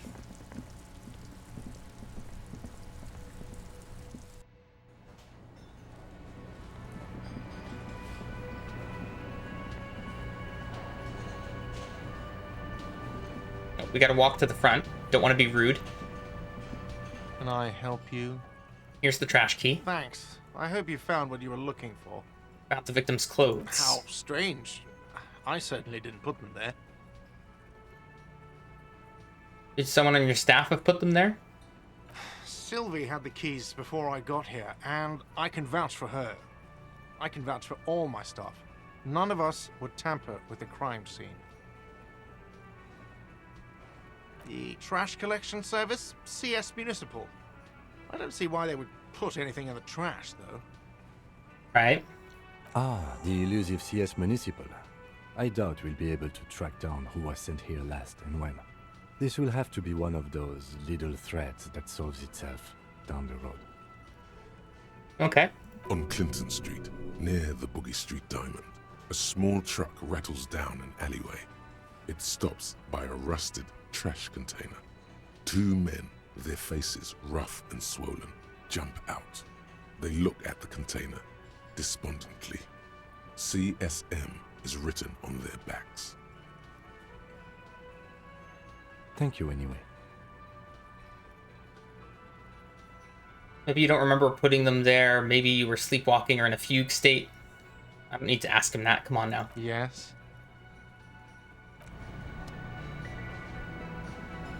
It's getting kind of late. 21:54. Only a few more hours left in the day.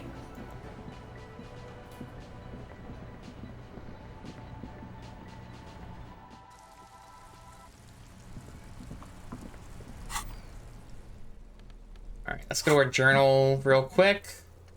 You still need to perform an autopsy. Who put the clothes in the trash? Read your ledger and name case.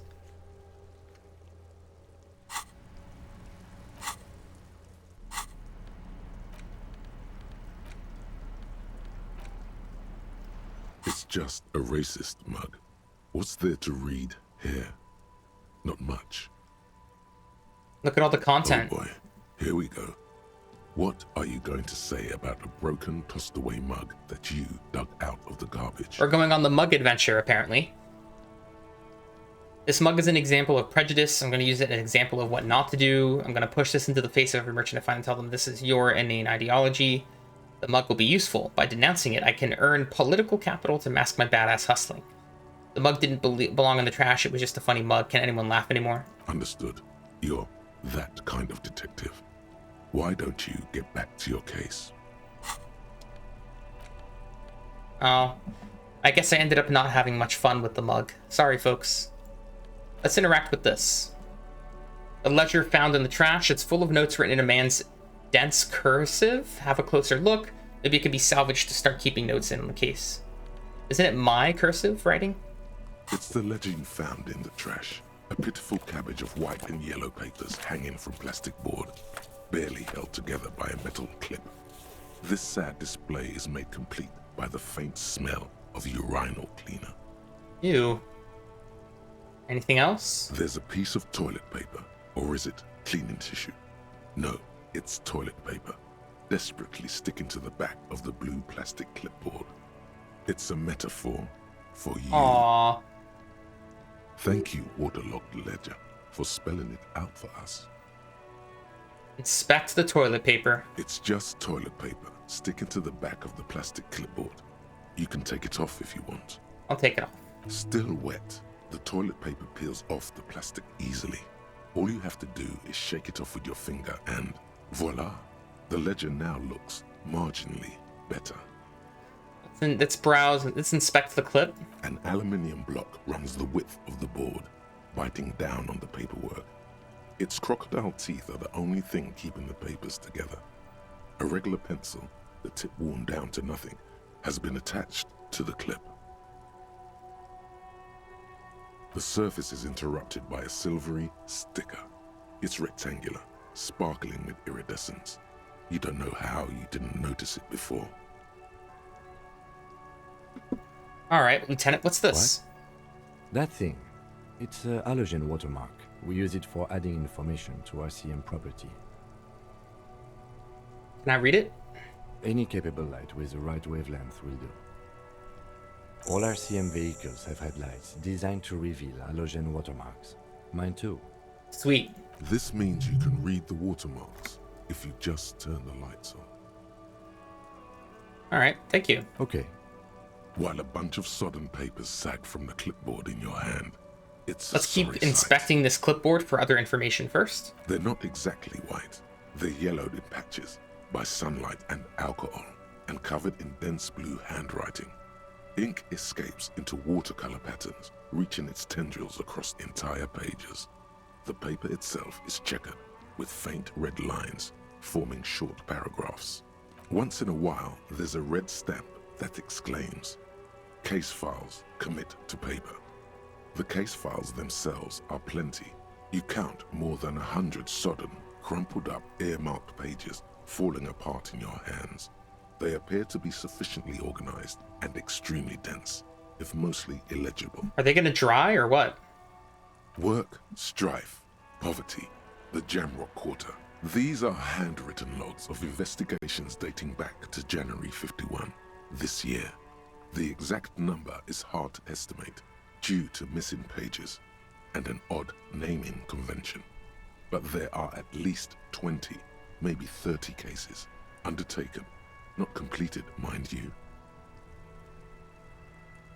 It's the middle of March. You have attempted 2 cases a week on average. That's a lot. About the naming convention. Yes, it appears you employ a, shall we say, robust yet literary system. Each investigation has its case number written on the margins. Yet, still more tellingly, most are accompanied by a name. A title, one might say even. One that draws inspiration from snoop fiction and vespertine cop show staples. Oh my. Yes, all caps. One is called The Next World Mural. Another, The Square Bullet Hole Murders. Another yet, The Unsolvable Case. Wow. Others appear more light-hearted. The guys on a couch in an unexpected location, and the murder at the Ukar Parlor. Even the rare article-free collapsing tenement. Murder features prominently throughout. It's going to take an effort to piece these case files together, but it can be done. Once you're done inspecting them up close. All right. Why do I want to ask him about this? You mean the alphanumeric? Officer, precinct, time of arrival at the scene? I mean a non-numeric one. Oh, you mean the titular? Yes, well, so do I. In our defense, almost everyone in the RCM does. Why? It's a holdover from the early days of the RCM, right after the revolution, when the organization had little idea how to do things. It persists in an unofficial capacity. Officers use these titles to refer to their work among themselves. You know what I just realized? He just said that the RCM was formed after the revolution, which would make me think that there was a regime change, which means the revolution succeeded in wresting control from the previous powers. But we've already heard and had the sense that it was a failed revolution. So did the revolution succeed, but it's a failed revolution because after the rebels took over, the government kind of sucks now and everybody's in bad shape? Is that why it failed? I seem to have named the case the Square Bullet Hole Murders. Again, in your defense, I seem to have named one the man with the hole in his head. That was a real person. His death was real. Still, I named it that, to amuse myself. I pray his loved ones never find out. Right? Rail spiked through the head. He died. It was a workplace accident. Alright, let me count the pages. There is, for precisely one more. 15 pages near the end remain untouched by the damage. The checkered grid forms a structure of passages, breaking the case into subtasks to accomplish. Sweet, that sounds useful. Organization. Once all the tasks are accomplished, the case is complete. Commit to paper. Sadly, the ledger only comes with an old, worn-down lead pencil. It's unfitting of this monumental event. Kim, do you have a pen? The lieutenant looks at his blue notebook. 2 fat, shiny pens hang from the binder, like large caliber bullets on an ammo belt. He is not really saying anything, just standing there, looking at them. Fine, I'll use the crappy pencil. Absolutely motionless at first, then animated slowly, imperceptibly even. The lieutenant begins to browse his notes again, leaving you to the case files. Onto the paper with a brash free hand, uncannily similar to the rest of the letters. The wording comes easily. It's almost robotically simple, a language developed for mental rigor and simplicity. Shorthand. Inspect the victim's body. Get the body down. Interview the cafeteria manager. It's not exactly poetry, but poetry would be out of place. All right, I'll cross out the ones that I've already done. A satisfying slash sounds across the paper. You're done, it seems to say. And you, and you. Things to be done and things already done. The composition of reality. This is an extremely useful tool for a detective of the citizens' militia.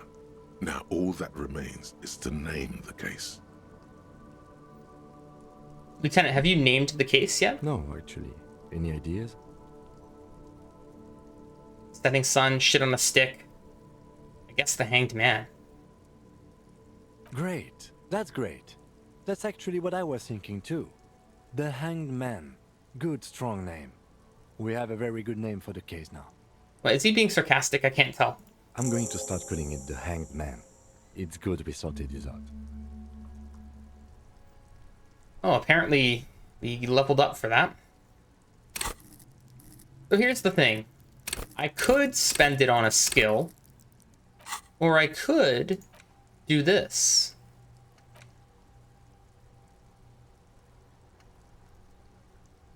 First, if you have a side bitch ideology cooking somewhere, don't sweat it. Excuse the language. Fight and indirect taxation for the Gossamer state is compatible with all creeds. It's cool like that. You're a cool anarchist now, unless you don't want to become an anarchist, whatever. Stuff this meal ticket in your eye socket, and let's see if we can steal some love back from the robber barons at the customs agency and the banditos at the Insulindian Financial Oversight and Competition Committee.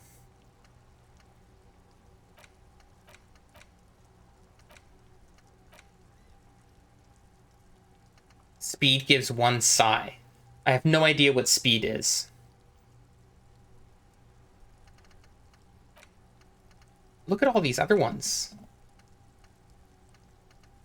Magnesium-based. Life form. Finger pistols.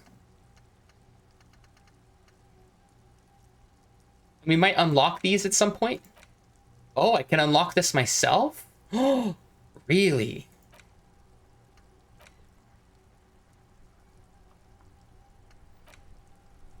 But to forget, it also costs a skill point. I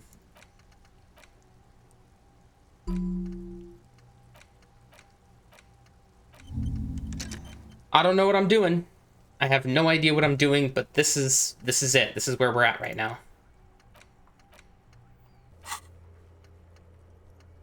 Read the watermarks. Get in front of Kinema's headlights to reveal the halogen message. That's no problem. We can do that. You don't exactly close them, so much as distance yourself from the smelly papers. They're a little further from your nose now. Can I read the case files now? I could try. Yes, you can piece them together using the alphanumeric code on the margin. It always begins with HDB 41, then date of initialization and time of arrival on the scene, followed by the title. For example, HDB 41120111700, the Next World Mural. Officer Precinct? Yeah. HDB is Harry Dubois. That's Why, me. Yes. Your precinct number HDB? is every last alphanumeric in the files begins with it. And these are your case files. It's safe to say HDB are your initials. Harry Dubois, HDB. The Next World Mural. This one is relatively easy to reconstruct. Overnight on 1202, a graffito, nay, a mural, appears on an 8-story tenement overlooking central Jamrock. The building is a sparsely inhabited ghost tower, part of a failed real estate development called Grand Couronne. Cause of failure, rent too high. The mural is enormous. 2 silhouettes, a man and a woman, are kissing. The text cut into their form reads, "True love is possible, only in the next world. For new people, it is too late for us. Wreak havoc on the middle class." Oh my gosh, it's so dark. People call it that thing and that fucking thing. It's visible for miles. In 2 days, the station's complaints desk gets clogged with requests to remove the bummer. You and your partner are assigned to the case. The graffito crew is easy to track down. Only the bell lectures have the literage of industrial paint to cover the surface. One of the graffito artists is rumored to be rich.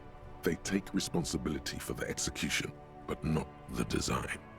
The ideologue of the next world mural, as the crew calls it, remains an unknown.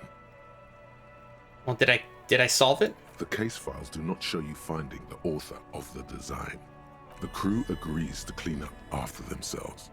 However, your partner, JV, is against the removal, citing public support for conservation. This leads to a debate in Precinct 41, which then spreads to the streets of Jamrock, ending in a rare plebiscite organized by you and the rest of Row 3. Plebiscite. We're plebs, are we? The 9,000 people subjected to the mural's message, all of Lakeside, Central Jamrock, and Villa Lobos, plus half of the eminent domain, participate in the vote. Although the case begins with what appears to be a lot of rambling on the streets as to how juvenile and stupid the mural is, given a choice between two options. Keep the mural. A staggering 78% of voters choose to keep it. Turns out the opposition were a loud minority, and that love truly is possible in the next world for new people, and it is too late for us. Yeah, it's too late for us. You know what I thought was interesting? Can you imagine every single conscious being in the universe is dead? Like, for instance, eventually the Earth is going to be uninhabitable, and imagine that we all just die, and there's nothing left to observe the universe anymore. Well, there'll be nothing left that experiences time consciously. So, in the eyes of conscious beings, of conscious history, we could just fast forward to the death of the universe and the birth of a new one, and then do it all over again. It's possible that the universe has been born and died an infinite number of times. Well, not infinite. Maybe it isn't infinite. Maybe time is infinite forwards and backwards somehow. Maybe at the beginning of our universe is actually the start of another universe that goes backwards in time. These are all things that people actually think about, not just me. But I wish that I had gone to school for it or something so that I could be versed in the proper language and whatnot. A staggering 78% of voters choose to keep it. Okay. All that remains is to wreak havoc on the middle class. The middle class are not to be blamed, it's human nature. I like it, but can't we wreak havoc on other nations instead? I must have voted and possibly even lobbied to remove the thing because I don't believe in that rubbish one bit. All that remains, let's be cheeky and say number 1. In any case, it appears to have been a rare case of civil activity in the quarter, and agreement as well. What do you want to tackle next? Alright, let's look at the unsolvable case. Let's just go in order. AKA Leslie and Burke, AKA the public indecency drunk and the property damage drunk, is a cursed case. It has been passed from unsuspecting officer to unsuspecting officer for 10 years. On January 29, the unsolvable case made its way to you. Why you accepted it, it is unclear. Every officer, and indeed most civilians in Jamrock, know it's unsolvable.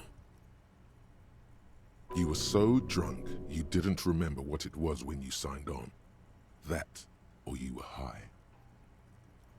Leslie will always take his pants off when he's drunk. Burke will always trash everything. It's just what they do. It is their nature. You cannot change the nature of a man, and you can't lock them away because public indecency and small-scale property damage are not punishable by incarceration.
The only way for Leslie to stop displaying his genitals and for Burke to stop attacking things would be for them to stop drinking alcohol, which in their 40s or 50s, it's hard to tell because of their distorted features, is a medical improbability.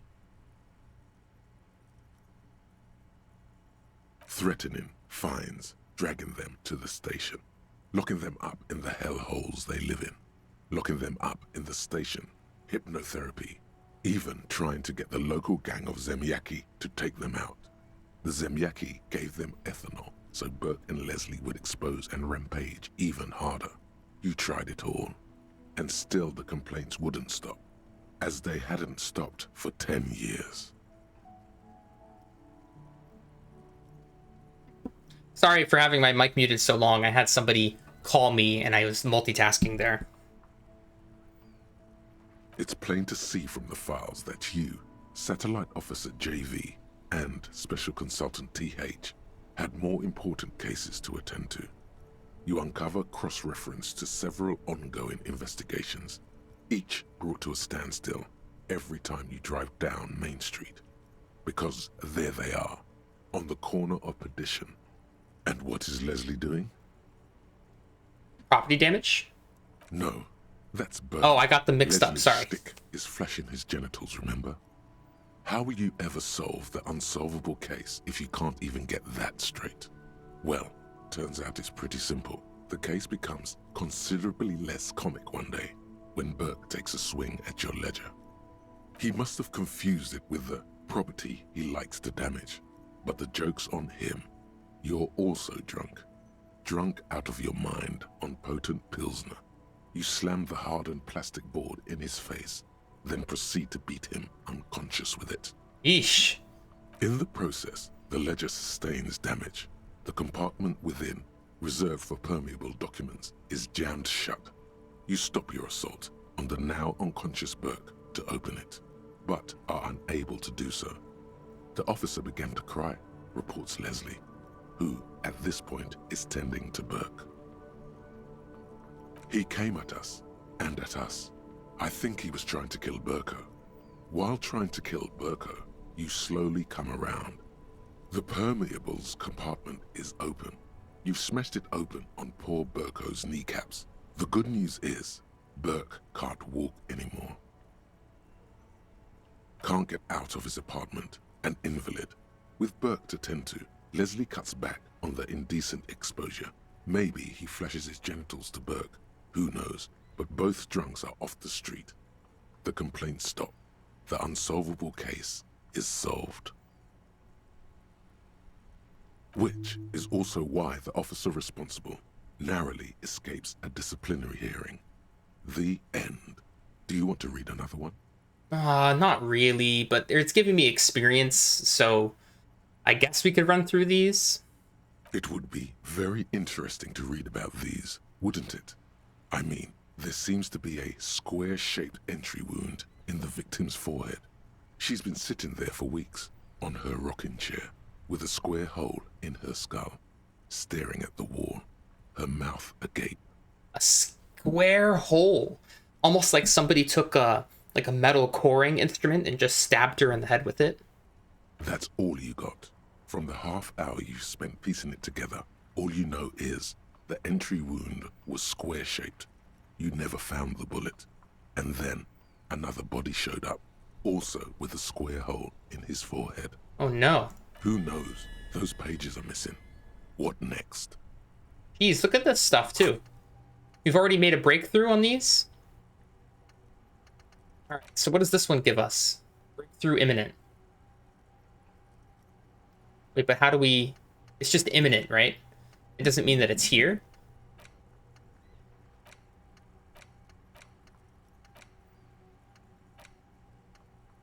I guess we have nothing to do yet. We can't see the solution. All right. Whatever. One day you may still catch the man with the square gun. So that was a short one.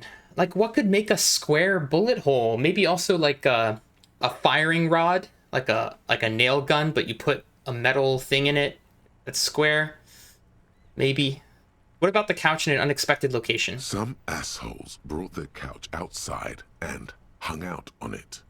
In the middle of the street, on the roof, on the hillside by the motorway. You know, at an unexpected location. They were young, and they thought they looked cool. I think that is pretty cool. That sounds like something that I would do as a kid, just to be cool. Like, you get a couch and put it somewhere.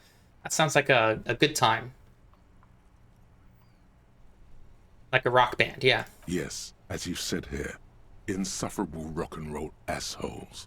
Young people are the worst. So anyway, you got a complaint about the damn sofa, or couch, or whatever it was. So when I hear something like that, does that mean that part of me thinks that young people are awful? It must be, right? They were leaving it out in all these unexpected and whimsical locations. They took it to where they also took photos of themselves on it, and smoked cigarettes, and drank coffee because they felt it's intellectual.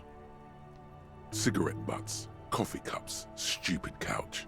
You had to clean it all up, and you did. So congratulations to you. Case solved. Did I catch him? No, you didn't have time for that. These notes show that you have what is called a real goddamn job. You don't have time to be chasing down the couch assholes. You have a real job to do. What next? Murder at the hookah parlor, baby. Tell me about it. Murder. Tum at the hookah parlor was a case originally assigned to an officer called Joseph Mills, who is now dead, of circumstances completely unconnected to murder at the hookah parlor. How? Beaten to death by a throng of Villalobos gang members when him and his partner JM, only initials mentioned, answered a call one night. It's a sad story, and it isn't really represented in your case files. Stop stalling and get to the murder at the hookah parlor. Right. Joseph Mills was on this case that he just couldn't solve. Was doing it solo. Said it was a real nutcracker, a real brain twister. Was on it for, like, a month. The captain got impatient. Shit or get off the pot, Mills. Wait a second. Joseph Mills? Isn't that JM that we just heard about? That we do know the name? Mills didn't get off the pot. Not yet. He kept at it for a couple of weeks more, racking his brains, running with every theory, as outlandish as they seemed. Still couldn't solve the murder at the hookah parlor. Tough case, he said. Toughest he's ever had. Was Joseph Mills a good cop? No, he was awful. Awful sense of humor, too. The worst jokes you've ever heard. Really rapey. Still, he'd been on it for months now. Said it was the final case. Said it was uncrackable. That murderer vanished into thin air. That goddamn hookah parlor was all he talked about. Yeah, honestly, I've almost never... Have I even heard a good joke about rape? I'm pretty sure Dave Chappelle has joked about rape, but it's really hard. Like, joking about something so grotesque is really tough, but I bet there's some comedians that are funny enough to do it. Okay, so the case is handed to you because Mills isn't getting anywhere, and you look into it. Here's the setup. A young man is found dead in a hookah parlor. You know, those places where you go and smoke bubblegum-flavored vapor all day. Bubblegum-flavored vapor. I want to go to a hookah bar. Cool. Yeah, really lame. So anyway, young man in his 20s found with his skull busted open, right on the floor of the hookah parlor, in the middle of the day. No one else is in there. Only client that day. In perfect health, too. Some kind of movie producer. No one enters. No one exits. He's just sucking on his watermelon hookah all morning, all noon, like he usually does. He's a regular. No calls, nothing. Just sucking on the hookah until 15:45. Then bam, he's dead on the floor with his skull busted open, blood everywhere. What happened? How can it be? Mills has no idea. Invisible assassin, movie deal gone sour. Girl at the counter did it. Nothing fits. Eerie. Man just dropped dead. So you go to the parlor, You see cushions around the table. Tables low, heavy, really sharp edge. Yeah, maybe he did hit his head. See? You can't even read the thing without solving it. Yeah, it was that. Turns out hookah does do something. It turns off your brain's oxygen supply, and you don't notice it until you get up to go to the bathroom. Yeah, it's almost like it's an inert gas. Like you're not noticing that you're low on oxygen because your lungs think that you're getting air, because the size of the molecules in the vapor must be similar to the size of the molecules with oxygen. You notice when you have too much carbon dioxide, and then you start to gasp. But if it's an inert gas like helium, I've obviously thought about this because of, yeah, maybe I won't get into it, but it's familiar to me. He must have sucked a lot of it, and what was he doing there for 6 hours? Smoking hookah. Didn't you hear? I don't know. Trying to come up with a movie script, maybe. Anyway, that was Murder at the Hookah Parlor. Joseph Mills wasn't a good detective, and about 30 minutes has passed, piecing it together. Next. I'll revisit this. Not much has changed in the meanwhile. A bunch of sodden papers still sags from the clipboard. Wait, how come I can browse again? Arson, petty theft. You don't exactly read. It takes about. Not much has changed in the meanwhile. All right, let's browse the yellow pages. In the back, you see thin, translucent copy of paper. Some neon yellow, some bright red, all covered in boxes, like marching armies. These look like official forms, waiting to be filled out. Then rip them from the binder and hand them out, according to type of form. What type are there? 3. The topmost are misconduct fines, the middle ones are station calls, and the bottommost are field autopsy forms. Each is easy enough to make sense of. Misconduct, station calls, You don't okay. have to be an intellectual giant to do police work. Misconduct fine? A monetary penalization ranging from 20 to 250 real. Severe cases allow for 1,000 real, but that requires special paperwork. The details of issuing these fines are spread out over the rest of the fields.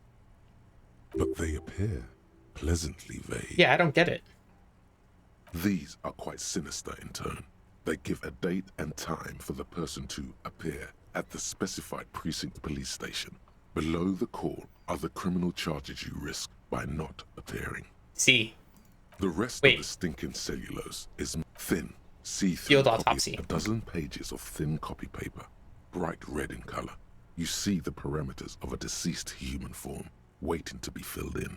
Age, sex, condition of internal organs. I got it. The forms, yes.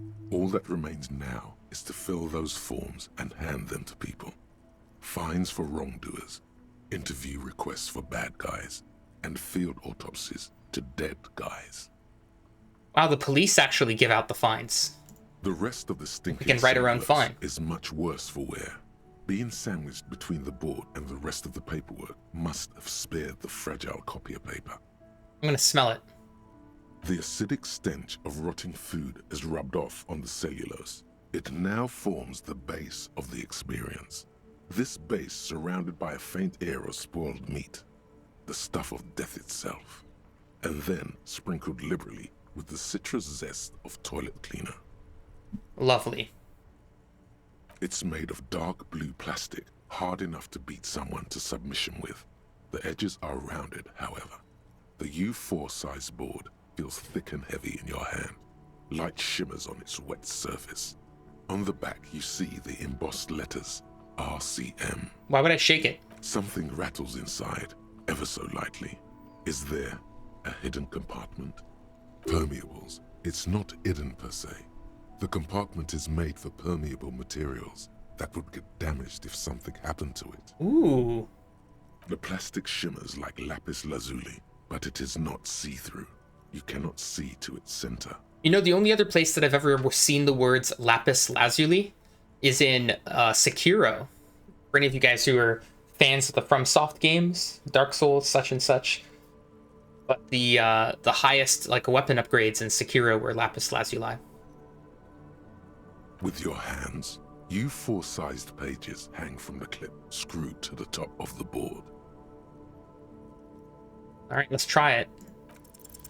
Is not what you end up doing. You squeeze the plastic to slide it open, but nothing happens. Then you bend it some, then crack it. The goddamn thing is no. The ledger quivers in your hand. As it shakes, the pages rustle. This pathetic mess suddenly afraid of you for some reason. Oh boy. We forever are done with that, I guess.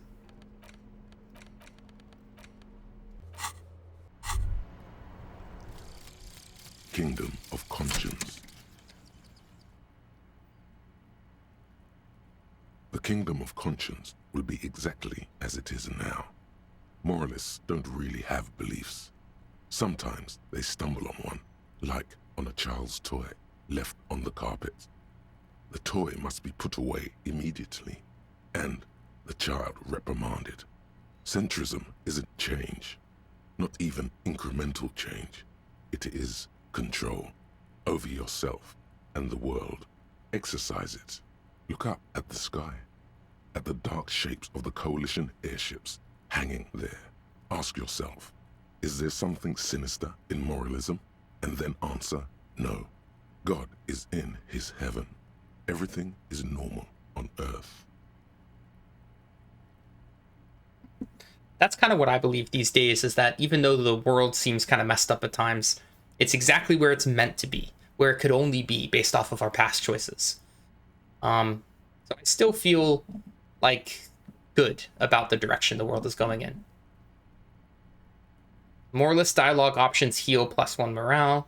Learning cap for volition raised and learning cap for logic raised to 5. But I can't even get enough levels to increase them, so I don't know. How long is this game? Indirect modes of taxation. Okay, another one. Turns out those Financial Oversight Committee gangsters stuffed millions of hard-earned dividends away in the last place anyone thought to look. The hearts and minds of everyday Rivisholians. You need to spread that deregulation gospel to the people. Tell them about that foreign fair tax. Preach that 98% gross burden. Preach it, preacher man. Set the brothers free. Taxes are racist. Taxes are racist? Okay. I suppose in a roundabout way they can be. If you're in a country where specifically people are like of a certain race are discriminated against so that they have less economic wealth, then they would suffer more from taxes maybe than the rich who can move their money around and get around taxes. I don't know. I'm trying to like think of a way that taxes could be racist, and I'm not even sure if that's possible unless the country's government itself is racist. All right, there we go. I have empathy -1.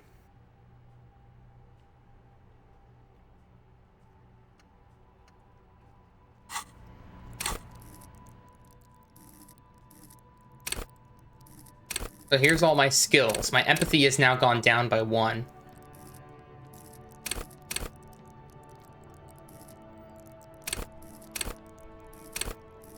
Composure. Forgot about composure.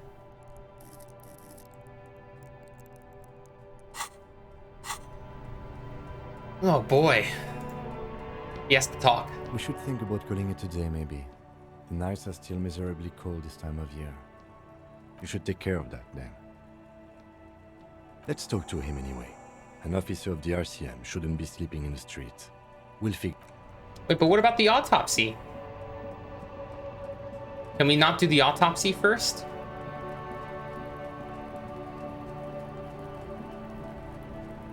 I mean, it's dark, The rotting but... man lies on his side, with his eyes looking straight through you.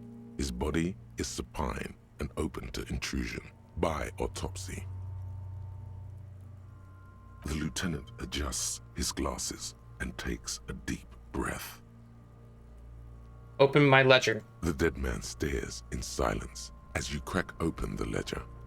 The bright red paper is covered in boxes and lists. describing the condition of his skin and organs in 3 parts. Above those, an 11-field info form needs filling out first. It begins with... All right. That's you. Harry Dubois? The corpse is indifferent to your scribblings. Just lies there. The next box says... Coroner's case number. KK57-0803.0815.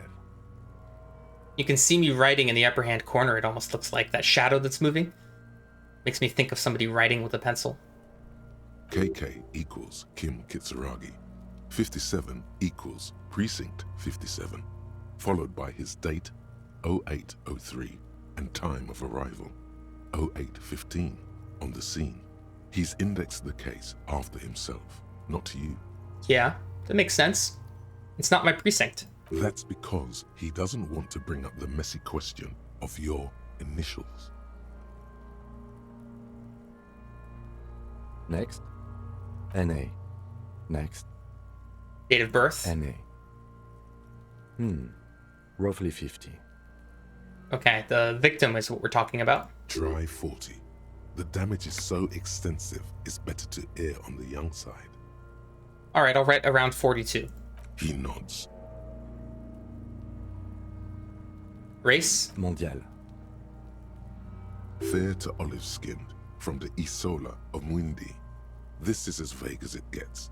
You might as well say whitish. I'll write it down. The pudgy mess of curdled meat looks neither mondial nor anything other. Sex? Fucky! All right, Kunois. Kunoes. Okay, Kunoes. Male. Pigs can have sex? Oh, stuff it. Right, fucky, right, male, right, pig's gonna have sex. Don't know why I would write that disgusting thing. Nor does he look male, with his pregnant belly and indistinguishable face. Date of death? We're still going with March 4th, 51. What else? 9. Body identified by is non-applicable. 10. Case number is the same as the coroner's case. KK 57 0503 0815 listens motionless, with the cargo belt still around his neck. Only one box remains. Evidence of treatment? None. At least not after the initial examination. Does treatment mean like medical treatment? Interfering with the body's position or wounds post-mortem. Okay. Well, we've had plenty of that because Kuno was throwing rocks at him the whole time.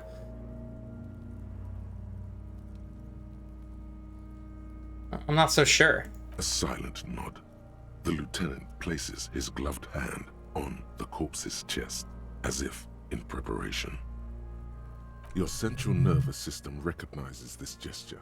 It's the stations of the breath. Ecclesiastic, religious in nature, a holdout from pre-DeLorean burial rites. It takes him 2 seconds to perform. Then, somewhere in Jamrock North, a small wood shed behind Rosencrantz Row, Lieutenant Nick Feuerbach puts his hand to the chest of a small corpse, no larger than a monkey. It's raining outside, light drizzle. There is darkness in the shed. It's nice that he did the little, like, burial rites thing. Elsewhere yet, an obese female sits in a wicker chair, her silhouette bull-like against the window. Outside, Grand Coudon. The day is turning dim for Sergeant Mac Dawson. Hand extended, he approaches, to make sure she is dead more than anything else. If nothing else, this game is just a masterwork of literary perfection. It really is. The building is tall, 7 stories wind-wrapped in solitude. Most of the apartments are unoccupied. This was a suicide. The other, an accident. The small one. And so, all across Jamrock, Coal City, GRIH, 42 deceased persons found today. 42 stations of breath. We should start the post-mortem. The corpse cannot feel Kim's hand on his chest. It no longer meaningfully interacts with its surroundings. A thicket of boxes and lists on red copier paper tries to answer why. All right. Let's do the external examination. Clothes. The deceased wears armored boots and white briefs. The make of the briefs is Babrodin, I think. Let's see. He turns the body onto its side to check the underwear label. See, it's happening. Babrodin, yes. Inexpensive. Size M. Color white. The disappointment is palpable. The red-haired thing was expecting something more lurid. The rest of the clothes have been removed post-mortem by scavengers in order to get to the victim's ceramic armor. Officers are in search of the missing pieces. Removal of the boots is left for processing. It would be clever of you to omit the boots altogether, sire. If you are to keep them for yourself, as you ought to, you have deserved them more than anyone else. I don't know why I'm trying to get the armor, but okay. The boot has a serial number. It's E50.100.100. The lines between the plates are in the shape of the alphanumerical. The number is purposefully concealed by the design. Tattoos. Alright, The tattoos. upper torso is covered in a single, continuous tattoo, resembling a map of the night sky. It reaches from the right shoulder to the heart. The ink is blue and white. The assistant has a color photograph of the markings, to be added to the case files as document A1. The photo is taken on the scene, using a Trigat Mini. The deceased has a belt for airlifting cargo around his neck, tied with a hangman's knot. Color yellow. Length 3 meters.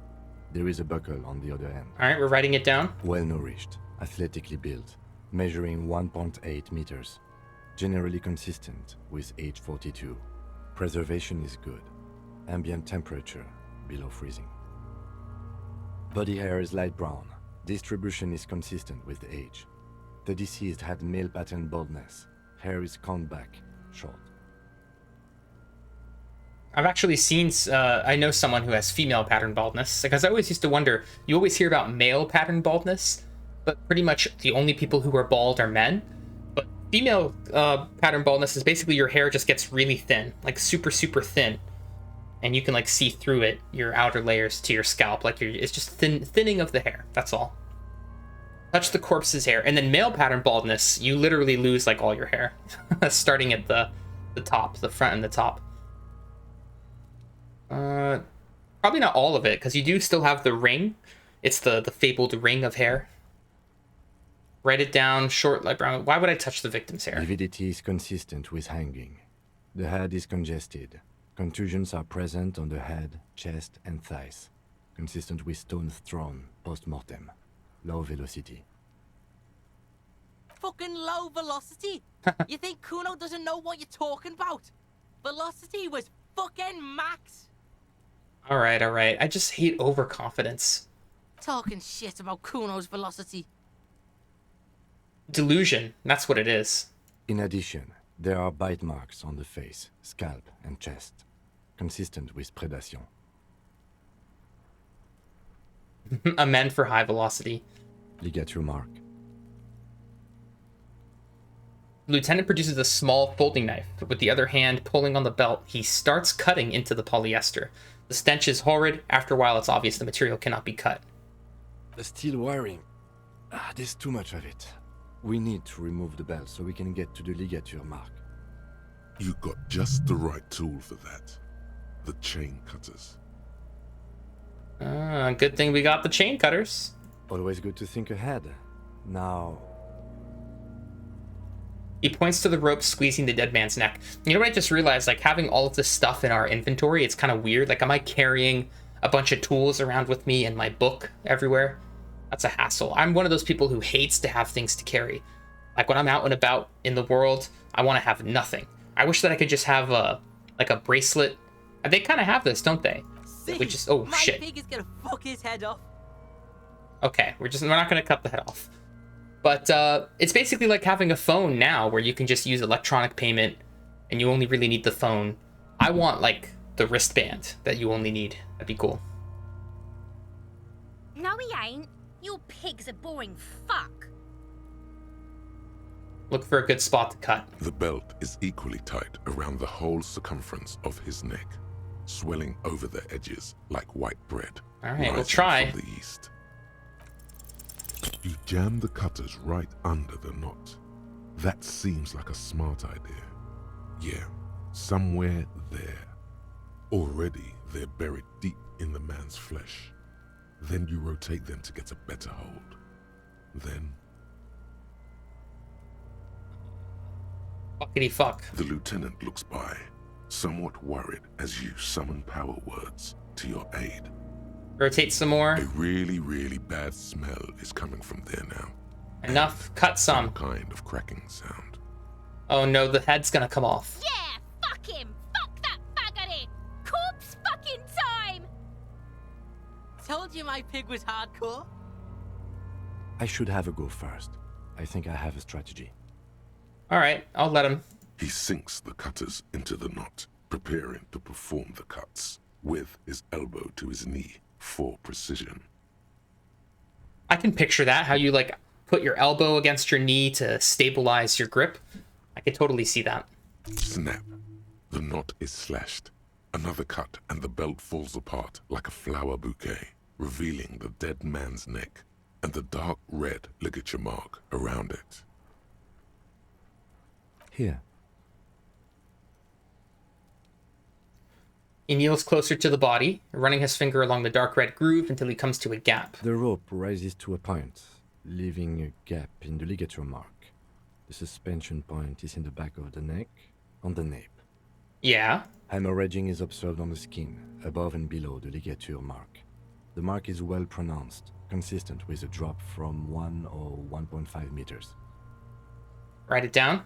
Chest is intact, normal contour. Abdomen is protuberant. Pelvis intact. Genitalia... No! It's gonna happen, see! I fucking knew it! Oh my gosh. Genitalia is male and unremarkable. Unremarkable, No so he's evidence not of hanging. He's not hanging big dick. Inspect the genitals. Inspect the Okay, sure. The dead man's penis is average sized. This is so silly. From the downward collection of blood. The testicles are uneven in length, hanging underneath. The genitalia is greenish. Marbling is present around the crotch. You should touch it. No! Back is symmetrical. No, thank you. Upper and lower extremities are intact, but asymmetrical. There are combat injuries on the right hand, thigh, and hip. Man, this game is trying to make me a psychopath. It really is. Like, suggesting things like touch the genitalia. Oh my god. In addition, I see smaller, residual scars, too numerous to count, covering about 30% of his skin. From wounds sustained over 2, maybe more decades, dispersal and accumulation indicates long and active combat duty. Way more than a law official's. Mm-hmm. We have a real museum here. Of battles, wars. Last item. Hands. Pick up the hand, let the lieutenant work alone. Hands are clean. No sign of a recent struggle. Were we expecting any? I was. Maybe I'm just not seeing them. Honestly, this stench is making it hard for me to think at the moment. Ooh. That's all for the external. Well done. What next? Good voice acting there with the muffled voice. Alright, the internal examination. Central nervous system. I have nothing. Do you have anything on this man's central nervous system? What? Of course, there is a moral to be drawn from it. A moral to this story. A moral to the story? What would that be? The dead man looks, too, with barely contained excitement to hear the moral of his story. The brain is very vulnerable to compromises in its blood supply. Okay. I think that may well be the moral of every story, officer. All right, NA. Good. Musculoskeletal. Purge fluid is coming from the mouth. Not injury-related. Eyes and tongue protuberant. Hyoid bone. Let's see. With his eyes almost closed, the lieutenant puts his hand on the dead man's throat and begins to massage it, gently. A rotting smell erupts from the mouth. Purge fluid runs down his lips, black and viscous. I love that phrase, purge fluid. That he used it before in this game as well. It just sounds so hardcore, like heavy metal. Purge fluid. Yeah, jack that fucker off. It does look like he's jacking off his throat. That's pretty funny, Kuno S. The hyoid bone is fractured. The rest of the musculoskeletal system is intact. Unremarkable. Musculoskeletal system. It just seems like such a clumsy word, like two words stuck together. Musculoskeletal. Muscular system, skeletal system, musculoskeletal. Sure. Respiratory system. Hunched as if in prayer, he begins to pry open the dead man's jaws. He stops to exert more force. Both hands are used. Oral cavity shows no lesions. The victim has received dental implants, possibly after a combat wound. Mouth swollen. Hemorrhaging present in mucosa of the lips and mouth. Look inside the dead man's mouth. No scream, no sigh of relief rises from the darkness inside. It's humid there. Sickly sweet air, unlike anything living. You feel like you're about to throw up again, straight in that mouth of his. Look deeper. It's hard. Once more, you taste stomach acid in the back of your throat. A contraction. Your throat pumps a little something from your stomach and into your mouth. You're forced to swallow, just to keep looking. Man, why did that hurt me? Inside, you see darkness. Just a mess of meat and darkness. Hemorrhaging present in mucus. Lieutenant repeats impatiently. He let go of the jaws. The mouth snapped shut before you. Hepatobiliary. NA. I don't know what that means. Don't we have anything? Are you a hepatobiliary expert? I don't think so. Neither am I. All right. Same for toxicology and serology. NA. All right. Cardiovascular. The body exhibits heavy lividity. Blood has gathered in the hands, feet, and neck. Hypostasis is visually consistent with the hanging. Gastrointestinal. He breathes a sigh of approaching relief. This is the last field on the list. He looks around to the ground, the pool of feces there. This will do. Digested semi-solid food in stomach. Voila. Write it down, but omit the voila. What's next on the list? Description of injuries. Let's see. We have bite marks, contusions on the head and chest, and a ligature mark encircling the neck. You'll need 3 fields. Leave a 4th one too. What about the injuries we have inflicted? I don't need to ask that. We know. Head, chest, and scalp bite mark injuries. Predation by birds has caused damage to the body. Odontologist does not need to be consulted. And your opinion, officer? Non-fatal post-mortem. Agreed. Next injury? Contusions. So, the scalp bleeds from a post-mortem head injury, a stone. The injury does not have the rim of an early inflammatory response. The perpetrator on the scene has confessed to causing it post-mortem.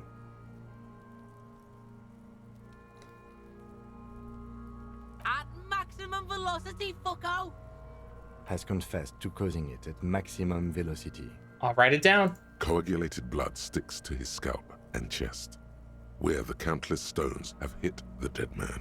Beneath, the description of injury. 2 boxes.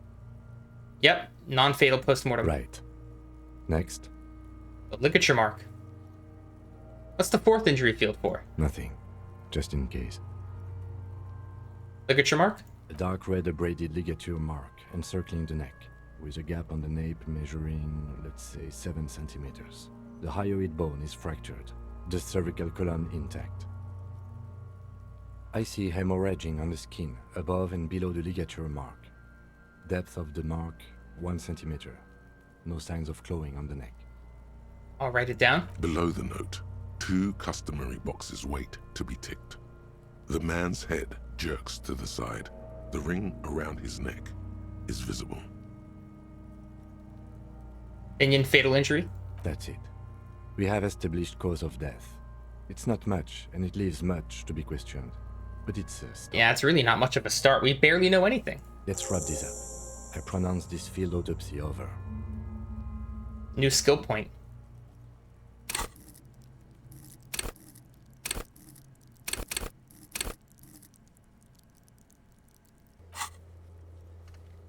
Pay for damages. Who put the clothes in the trash? Who put the clothes in the trash? Ooh. Oh, what am I doing here? This is already at a 6 because of something. What's that say? Bonus from items. Getting a bonus to our conceptualization.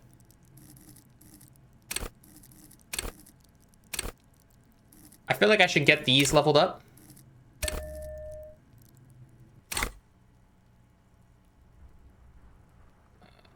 How did it go? Well, we established probable cause of death. Some would say that's the goal of an autopsy. What else? We were thorough with the list of injuries, too. We described them all in detail. What is there to say? Given the circumstances, it was a professional field autopsy. Oh yeah, well done, Master Detective. Maybe a drink is in order? Nah. I need a copy of that autopsy form. Then I will drive him to Faubourg. Alright. For processing. He looks at the dead man one more time, then at the slip of red paper in his hand, then at the corpse again. I'm sure we didn't get everything. There's always something. Aw, man, it's only 3%, but I just raised my perception by 1 point. But I guess I need 15? I'll try. You run your hands over the victim's cold body, his limbs, his torso with its swollen organs. Maybe you should be more thorough. Nah. The corpse seems to yawn contentedly, as though it's glad you've run out of steam. Do you think we missed something? Yeah, there's something we're not seeing. Okay, well, we are in livor mortis here. He is disintegrating. We need to refrigerate the body if we want to conduct another examination. Okay, where do we find a fridge for the body? It would have to be industrial in size. Let's start by asking Gart at the Whirling in Rags and the Fritz store down at the gates. If they don't know, but only if all else fails. Fuck are you looking at, Beano man? You want a piece of the Kuno? Wanna get fucked? Only if all else fails. What are you talking about? Asking Kuno for help? Or remember the buttons on that intercom over there, on the side of the building next to the Whirling? One was for Revachol Ice City. Perhaps it's a clue. I doubt it. This is one task we cannot sideline. With every hour, whatever we are looking for will become harder to find. Alright, what's this? There are several footprints in the mud, left by work boots. Anywhere from 6 to 12 pairs have walked here. Anywhere from 6 to 12 pairs walked there. Let's try. Maybe more than 12. No, 8 pairs of boots have shuffled back and forth in the mud. Let's go over them one by one. 1. Standard work boot, steel reinforced toes, number 46. Look at this. We're putting out all these, like, numbers as well. Evidence numbers. 2. Standard work boot, steel reinforced toes, number 44. All these work boots. 3. Hobnailed work boot, steel reinforced toes. Oh, this definitely number seems 43. like it's kind of weird because in order for this to be a good story, it can't be obvious what's happening. But it seems very obviously that this was a political killing or something that the Union did. But I'm sure that it can't be that because it's too easy. 4. Standard work boot. Number 45 or 46? Well, which one is it? You don't know. It's a miracle you can tell the prints apart as it is. The cold must have preserved them. 5. Another standard work boot. 6. An aberration. Light as air. Even pace. Same make of boot, but number 41. Male or female? Impossible to tell. Could also have been an adolescent. The gate is undeveloped. I'm pretty good at this. You're not bad. It's as if the whole world darkens. Everything else has a thin film of unimportance on it, and the tracks burn in the middle of it, in a strange, beautiful way. 7. The glowing outline of a standard work boot, number 46. But the imprints are twice as deep as the others. The weight exceeds 200 kilograms. Is that Measurehead? 8. And yet another standard work boot, number 44. There's an aberration in the pattern of the sole, however. The right sole is smoother, more worn. So they walk with a limp? They must walk with a limp, right? How many? 8. I was pretty off then. I counted 20. The same guys are going back and forth. I never got the hang of it. Hyperopia. Do you see anything out of the ordinary?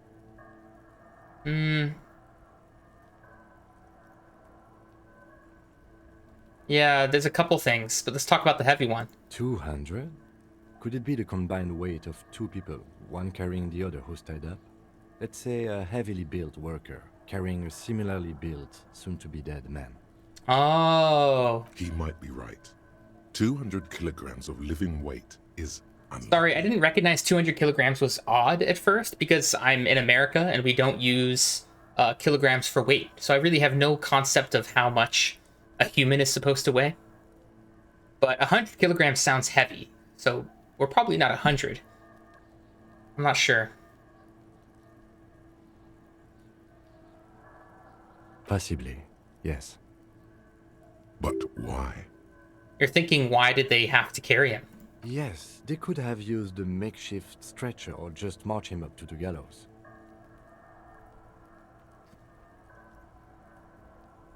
I would say the victim's not conscious. Even easier to carry on a stretcher, or between two men. Anyway, it's for future consideration. What else can you see? The thing is, Measurehead is such a... Like, he's so conceited that he would probably be like, I'm just going to carry this guy all by myself. I think it's Measurehead. Light step, number 41. A woman? Or a kid? I don't think there's any way to be sure. Understood. Anything else? One soul is smoother than the other. Interesting. Let's name it the old soul. Do you have any other ideas? Someone operating a workbench with a pedal? Like a joiner at the harbor. Or maybe a drummer? So one of the people we're looking for is a drummer? No, it's not. Forget I said it. We are not looking for a drummer. Oh, so he's thinking that someone who's got one leg stronger, a lot stronger than the other, because of their profession. I'm not sure that would apply to your gait and the way that you walk. I'm not sure about that. Perhaps it could be a driver. A driver would wear out their right shoe before the left. The accelerator is on the right. Oh, because it's a worn sole. Oh, I see. I'm going to nod thoughtfully to that one. We should keep our eyes open around the traffic jam. See whether anyone strikes out as a potential suspect. Seems prudent, no? Yeah, prudent. Mm-hmm. He writes the information down in his notebook and reverses the tracks in the mud. How old do you think they are? A week, maybe? 7 days would fit the time frame provided to us by the caller, who reported the hanging. I can't believe footprints have been left for a week. It is not impossible. How do you know? I pulled last week's forecast for coastal Havashol. 7 days below freezing. The day before, the day of his hanging, was the last warm day. Correct again. Sub-zero temperatures would preserve the tracks in a good state. The commotion here could have taken place a week ago. What do you think happened here? What do I think? A mob of people brought something heavy to the tree. One of them was carrying the victim. They shuffled around, especially under the tree. Then, after hoisting him up, they stood in a semicircle facing his direction. At first glance, this appears to be a lynching. Indeed. They all stood in a row here and looked at the tree. Grim. Yes, everything fits so well. Carried him over, hoisted him up, watched him hang. This is easy. I think we have a firm understanding of what happened here. The lieutenant's eyes narrow. He's thinking. It seems too easy, too obvious. Either way. What else? We've been through it all. What else? What's going on over here? Ooh. We got more magnesium, not like we need it. And we got some money. What's this? An inconspicuous pile of the roofing material, Eternite. Let's try it. Because Yay! there's a secret door hidden behind the panels of Eternite. That's why they're too orderly. There it is. You see a shabby little door. Oh, hello. What is this then? A tool shed? Let's investigate. In we go. This is exciting. We found a secret door. Kim, look at this. Look at all this stuff. What's over here? Wait, that leads outside, I think. Or up somewhere. An empty tube of magnesium supplement. Okay. A silver plate with traces of bone yellow powder. Be still, my beating heart. It's amphetamine. Sweet amphetamine. Found speed!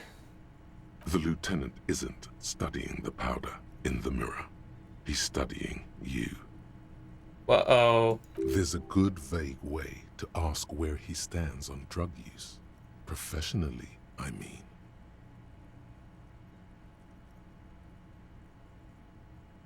Are you a really good detective? No. I'm just a regular detective, thank you very much. Someone has taken narcotics here. Perhaps the police should interfere? Perhaps not. This is below our pay grade, detective. However, see that ladder there? It's probably another way into the industrial harbor, no? A secret path the local kids use. Cool.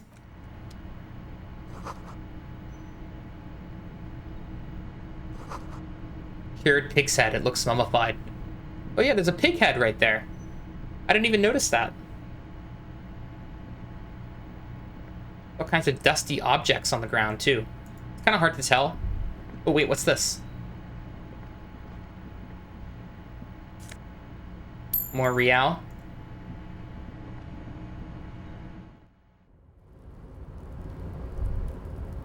Whoa. It was another way into the harbor. I can't see anything. It's too dark.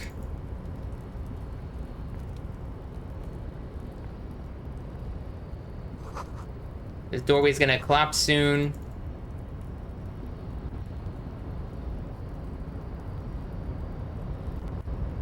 Look at this. Oh, yes, we got some health. We needed that. And then we can go up here and get this stuff.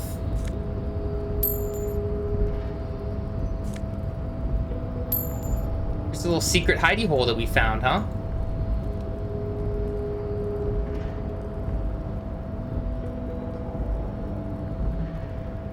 I assume we can't go any further this direction. Oh, we can. Another postcard.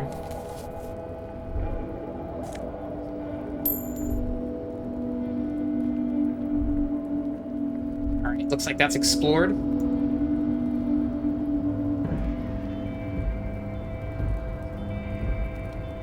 This music reminds me of Diablo.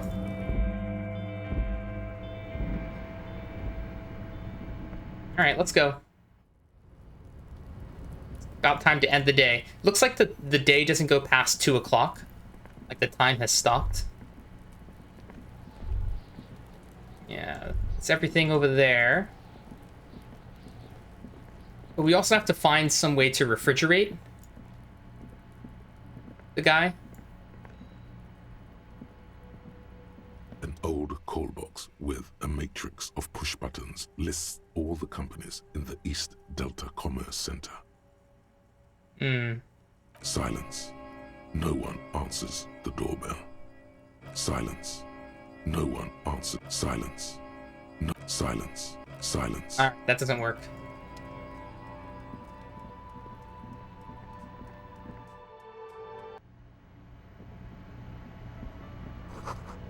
Inside you catch a glimpse of Union paraphernalia, a strike poster, some red pennants. Oh, so this place is friendly with the Union.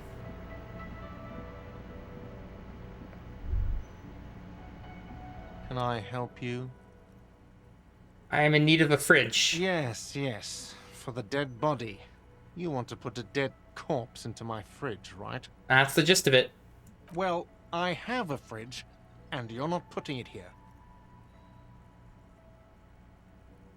Why? Because this is a culinary establishment, not a morgue. I can't believe you even asked me. It would only be for... Lieutenant, you too? You're asking too? No. The answer is no. I will not turn this place into some kind of macabre circus. Let's go talk to the Frit clerk. Is the Frit clerk gonna even be there? It's so late. It's 2 in the morning. Let's see.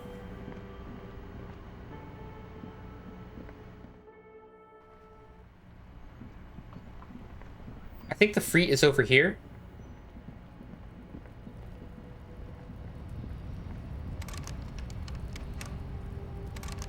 Yeah, it's locked, so we can't do it.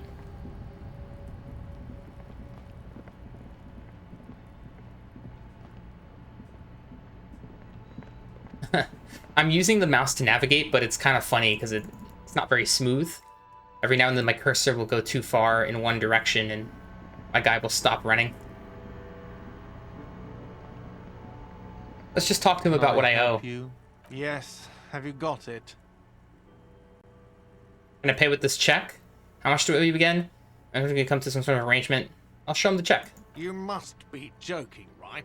You come here, trash everything, and now you try to pay with a novelty check? Oh, geez, he's really angry. This isn't a game show. I'm not going to accept it. You owe me cold, hard money. I want to see that money in the palm of my hand. Every single cent. Eesh. You can cash it in at the local Frit near the harbor gates, though it might not be enough to cover it. And come to think of it, Frit's probably closed at this hour. They are open from 7 to 11. Hey, 7-Eleven. That's the original, like, origin of the name 7-Eleven, isn't it? Or maybe it was they're open 11 hours a day, 7 days a week. Maybe that's what it was. I don't know. How much do I owe you again? I was wondering if we could come to some sort of an arrangement. Does that arrangement include you paying me what we already agreed you owe me? Yeah, this one. Game? Everything is just a game to you, isn't it? I mean, everything in life is kind of a game. It kind of is, to be honest. Like, everything's different mini-games. You know how, like, in StarCraft 2, you have your different mini-games that all come together to create the experience that is StarCraft? Well, life is just like that. You know, there's the getting a job mini-game, there's the relationship mini-game, the friends mini-game, there's the diet mini-game and exercise mini-game. It's all in there. Hold on, I still have my key, you know. Good luck trying to use it. Oh no, I'm locked out. That's why I'm locked out of my room. All the locks have an electronic component. They have to be unlocked down here with a master key before your guest key will open the lock. Not until you bring me the money. Okay. I might have something in my motor carriage we can use when you're done here. I really didn't want to resort to this. The man is thinking. Oh boy. Oh, Lieutenant. We're done here. All right, so he gets something he can use at his carriage. We also wanted to go to the carriage to use the headlights in order to read the thing on my clipboard, so that could be good to do.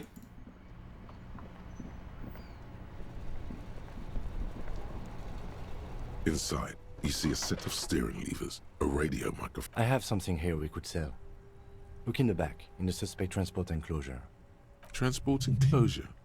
Regular people just call it the cage. Yeah, that's true. But I like Kim. I really like his style. Being very professional and all. Look in the suspect... Kim, how do I turn on the headlights? All right. Ready?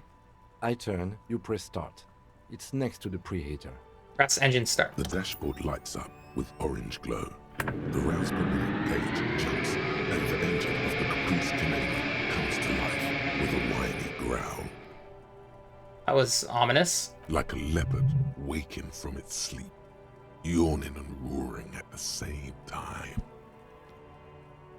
Let's press the button labeled The headlights. lights unfold with a little click, casting electrical light onto the ground before the vehicle. There you go. I'll turn them off from the remote once you're done. We just need to stand in front of the machine now.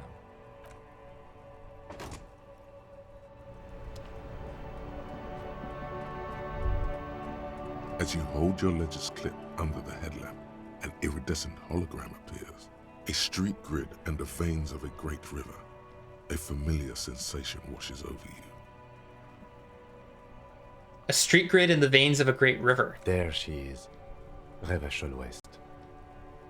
He's proud of it. Around the borders of the watermark are dozens, no, hundreds of micro perforations.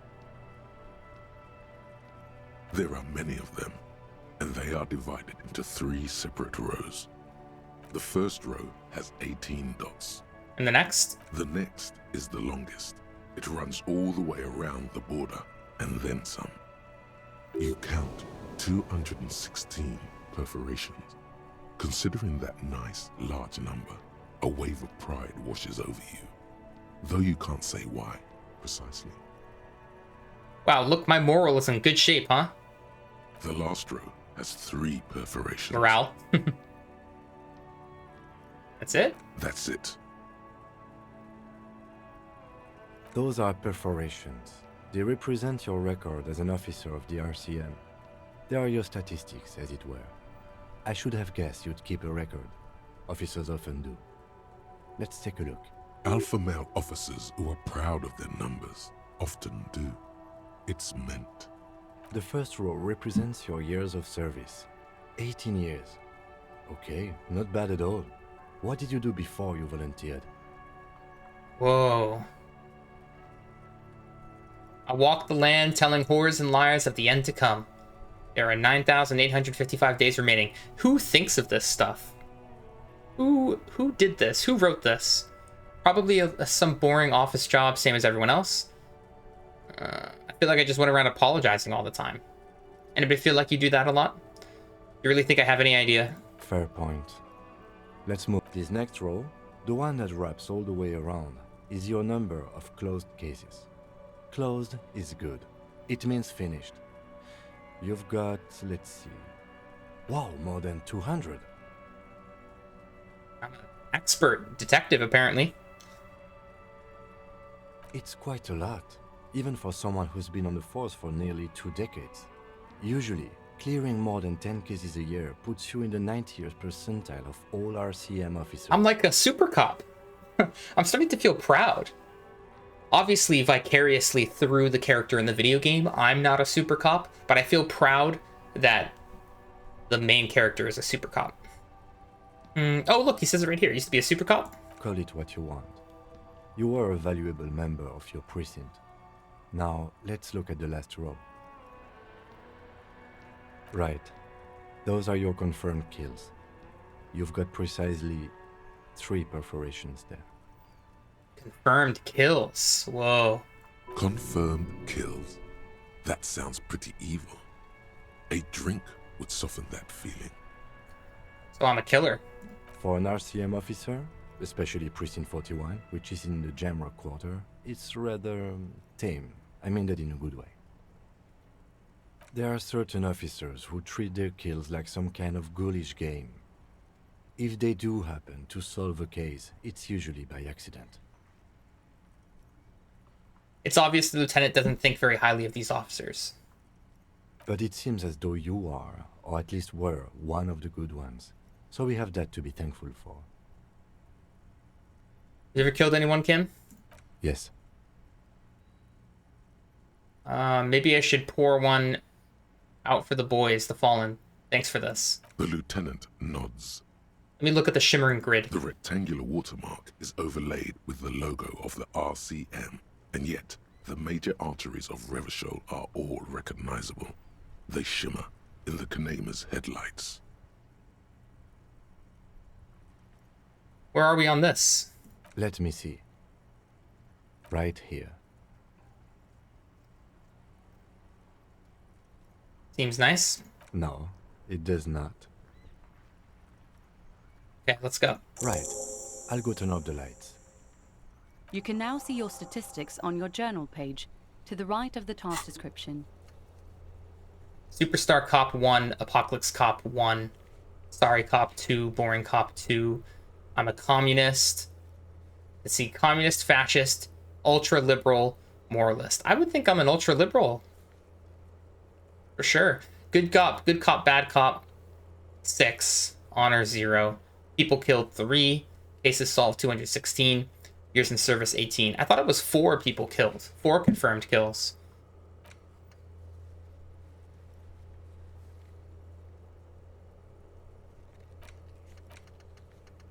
I was thinking about fridging the body, but I don't know if we're going to be able to do that.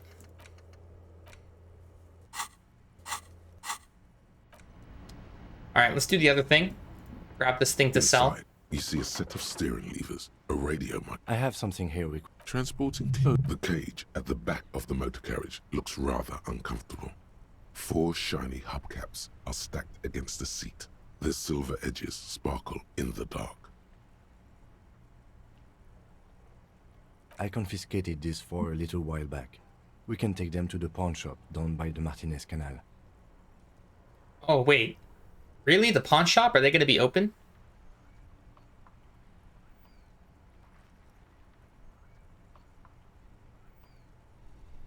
The lieutenant nods as you take the spinners.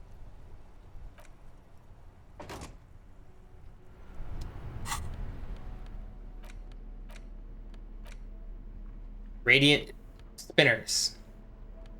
Price 200. Whoa.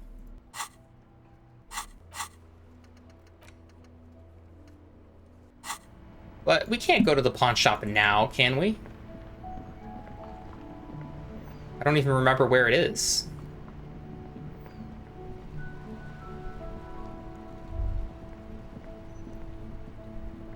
The worn and beaten wooden planks of the bench do not look overly comforting. We can sit on benches after we've solved the murder. Let's go. You can revisit the bench, if you ever need to pass the time when Lieutenant Kitsuragi is gone. Hey, I got a tutorial for that. Wonder if the bench is important.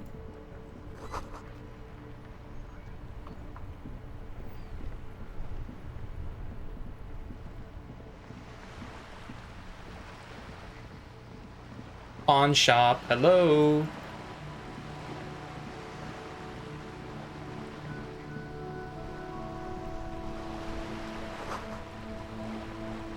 Do I have a map?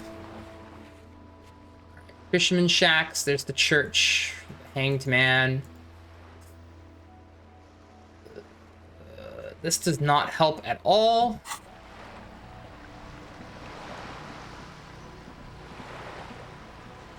I can't go that way. Up here is the bookstore. Back here is the residential area.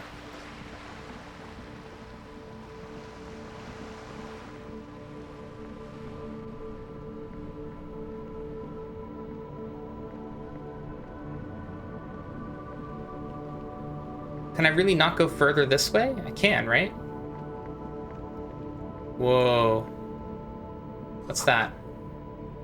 Wait, this is where the Selemonese guy was.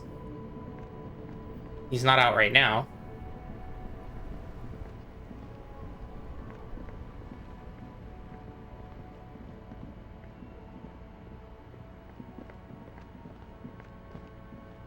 Anybody, anything over here?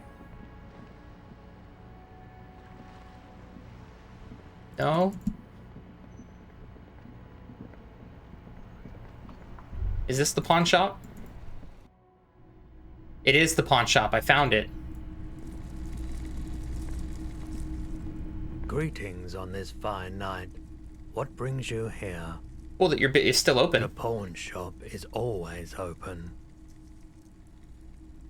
Let's try this one. Nope, still no clue.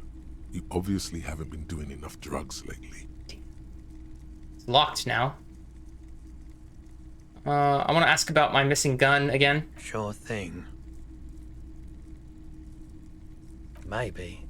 Shady-looking guys came in here yesterday, looking like they'd just taken off their Wild Pines overalls.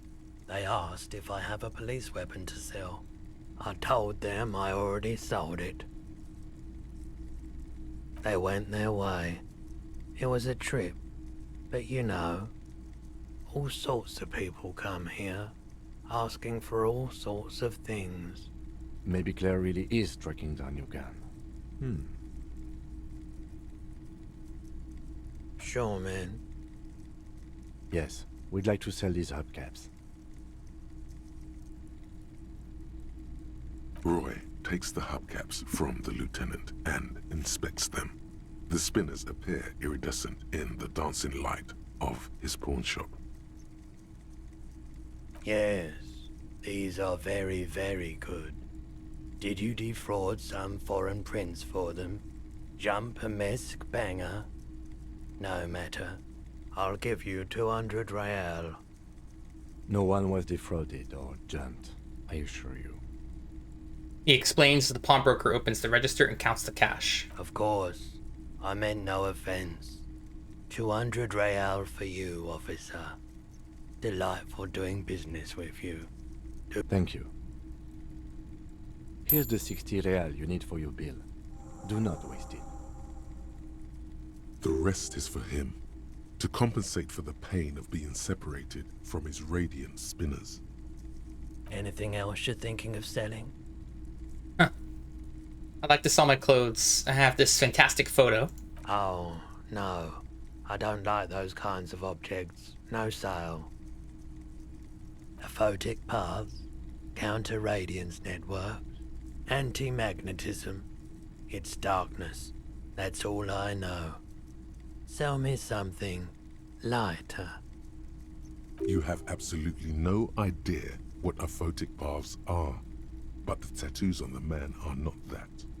I'll check my pockets. Anything else you're thinking of selling? Yeah. These postcards.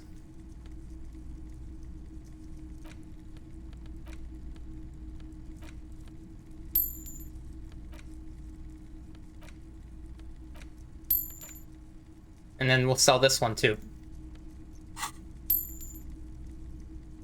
I'd also like to sell my jacket, maybe. I'm not purchasing any more clothing at the moment. Another time, perhaps.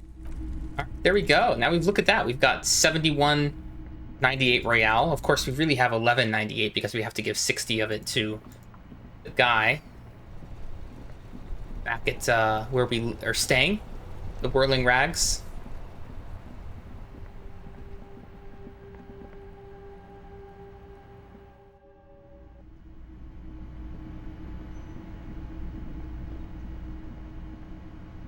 Can I help you? Oh, about the money? Yes. Have you got it? Well? Here it is. Sorry for the trouble. Here's 60 Real. Great. Thank you, officer. That's all I wanted. Payment for services rendered. If you continue to stay here, I just ask that you please pay your nightly bill in advance starting tomorrow. Oh, I have to pay for it? And oh. The electronic lock to your room has been disabled till 9 p.m. tomorrow. Please pay for each night in advance starting tomorrow. 20 real per night. 20 Real? Oh my gosh, it's a robbery. I'll take a room here too. Of course. Always happy to have officers from the RCM as guests. Anything else I can do for you? Nope. He's still working on that frickin' bird. He's working on that for ages. Yes?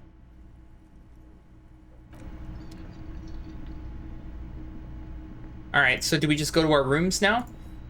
And end the day?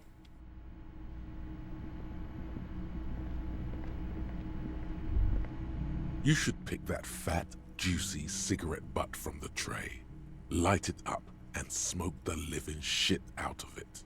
The what now? The living shit. Your mesolimbic reward pathway does not mince words. It wants smokes. I can relate to that. Who knows what you are? A monster, a murderer, the gnome of Jeroma? You feel like a smoker, especially when you look at that juicy, succulent, seductive cigarette stub. It's really smoldering deliciously. It's really crazy to me how different people's realities can be, because cigarettes are something that like repulses most people, but I was never repulsed. I was drawn to tobacco from like the very beginning. Just like, again, like what I said about screaming vocals, like screamo, heavy metal. Like a lot of people I meet, they just do not like screaming vocals. It's just not pleasing to their ears. It bothers them. If they listen to music with screaming vocals, the vocals do nothing for them. They kind of just blot them out, tune them out so that they can hear the instrumentation better. But I've always thought that screaming vocals just sounded cool. They just sounded badass and awesome. Like from the very beginning, as long as I can remember. How very astute of you. This renders it ineffectual. You should look for a whole cigarette, or better yet, an entire pack. Strike that. A carton. Make sure they're all healthy and able-bodied. Then smoke them all. I can tell you, because I've been in both jail and a mental hospital, I can tell you that one of the greatest things ever, if you're a smoker, is like going somewhere and having to not smoke for a while. And then when you finally get out smoking that first cigarette, oh, mwah, it's wonderful. It really is. Incomparable. I don't know what it is, but addiction is real. It's funny, it almost makes it worth it. Like that one cigarette when I got out of jail almost made it all of the cancer worth it. It really does. I'll make it priority number 1. I should not do that. I should enthusiastically do that. Yes, I should do that. Let's do it. Good. They'll make you stronger and better. You're too old to be cool now. But find cigarettes, smoke them, blam. Instantly a cool renegade man. A mystical red dragon with smoke rising from his nostrils. That's definitely something that we've done with movies and TV. Smoking has been made to seem cool, which is really bad for kids picking up smoking. But they can just vape now, I guess. That's not as bad. Plus, smoking them gives massive bonuses. It does find bonuses? Ooh.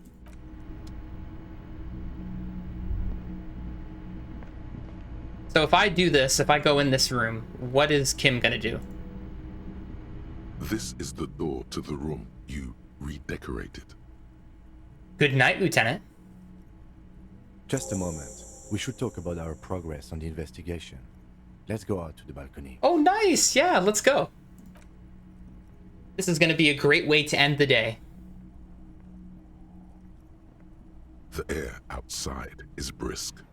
The lieutenant is silent for a moment. He listens to the traffic hum. Then... It's almost romantic. The air outside is brisk in Lieutenant's silence for a moment. He listens to the traffic hum, then... Now then, we should talk about the investigation. But I also feel you're a bit hazy on the RCM. Our role here, our rights, our jurisdiction, basically. Did he just light up a cigarette? Are you not gonna give me one? I have a cigarette every night when I go over my notes. It's something of a ritual. See, I am down for that. Like, smoking constantly throughout the day is so bad for you. And then having one cigarette at the end of the day, it does raise your risk of cancer by a lot, but it doesn't do quite as much damage to your lungs. So it's like, that's kind of nice if you can control yourself like that. I mean, different people have very different levels of addictive personality. So there's some people who could smoke a cigarette once a night, but I'm not that type of person. I would definitely smoke them more. So I try to just stay away from cigarettes completely. Otherwise, I smoke them too much. I have a cigarette every night when I go over my notes. It's something of a ritual. Oh man, he looks so devastatingly cool with that cigarette. Do you have any more? I apologize, but I only brought one with me. I have exactly one cigarette every night while going over my... But where are the rest of the cigarettes? You don't buy single cigarettes, you buffoon. How come everyone always says, when you are dying for a cigarette, nobody has one? Everybody says it's my last one. You lying pieces of filth. How'd you get so cool, Kim? You mean this? This isn't cool. It's an unnecessary trial of will, and unhealthy. Yeah, I guess so. Keeping the habit within the parameters he's given himself takes a lot of focus. It would be easier to simply quit. I agree. It's really difficult to keep things under control just because everything has a less of an effect, right? Tolerance. I feel like I've grown a tolerance to life and to novelty in general. Everything is less effective the next time you experience it. And it really sucks. It really does. You're never going to get those first moments back of experiencing the world. Like, we are not meant to live forever. I'm going to tell you this right now. If any of you have it in your minds that was something that you'd like to have, like if you could have any superpower, it would be to live forever. I'm just telling you right now that no, you do not want to live forever. It's much better to live a nice, fulfilling life, but eventually everything turns to shit. Everything that you love and hold dear, you get used to it. And then what? You're left with nothing. Ignorance is bliss. You want to basically stay in a nice level of reality that you can live with and not try to go out of your bounds too much. That's my advice. Enjoy the moment because once it's gone, that's it. Right then, the debrief. Let's do it. It's been a long and eventful day. How do you think today went? Well, we inspected the victim's body, so that's good. It was not easily approachable in that state, but we did it. Yeah, that was hard. I would say our initial inspection was very thorough, and we have solid leads to follow up on. Just one, really? In addition, we got that body down from the tree, and we performed a field autopsy on the victim. We found some things we can really work with. I still feel like we're missing something, but we performed a thorough search of the premises of the crime scene. That's great. Now, as for interviews, my list of people to talk to here in Martinez, I mean. He takes a deep drag and looks at the city. How important communication is the line of work? The initial interviews, yes, we'll have to talk to some people. Wish we didn't have to do any of the interviews. I'll say the middle one. Mm-hmm. Including Evrard Claire, a daunting adversary, if there ever was one. So, we've already talked to people. Weren't we doing the initial interviews then? Why do we have to do another initial interview? He wasn't particularly forthcoming with useful information, however. He's not saying much on the matter because he thinks you could have gotten more out of Everett. Yeah, we definitely could have gotten more, but I was out of dialogue options. I'm sure I can get him to tell us more. Claire also helped you, how should I say, remember your name? That's a relief. Who is Claire that he keeps referencing? Who is Claire? I should know who Claire is. Should know. I have forgotten, sadly. I'll have to refresh my memory next time. I don't know how I feel about my name. It's a very serviceable name too. Harry Dubois. Moving on.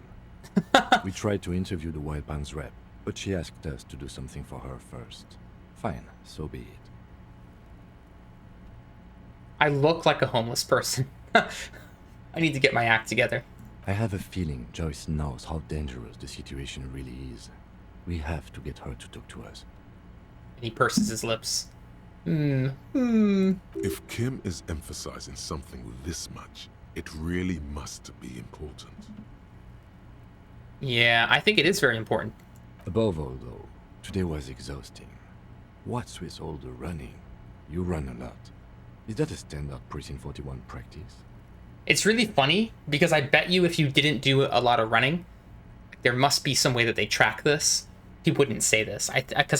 Or maybe they're just assuming that everyone's going to run because it's a video game. I have a really good theory about why you're running so fast, son. Just you wait until we get up tomorrow. Oh boy, I can't wait.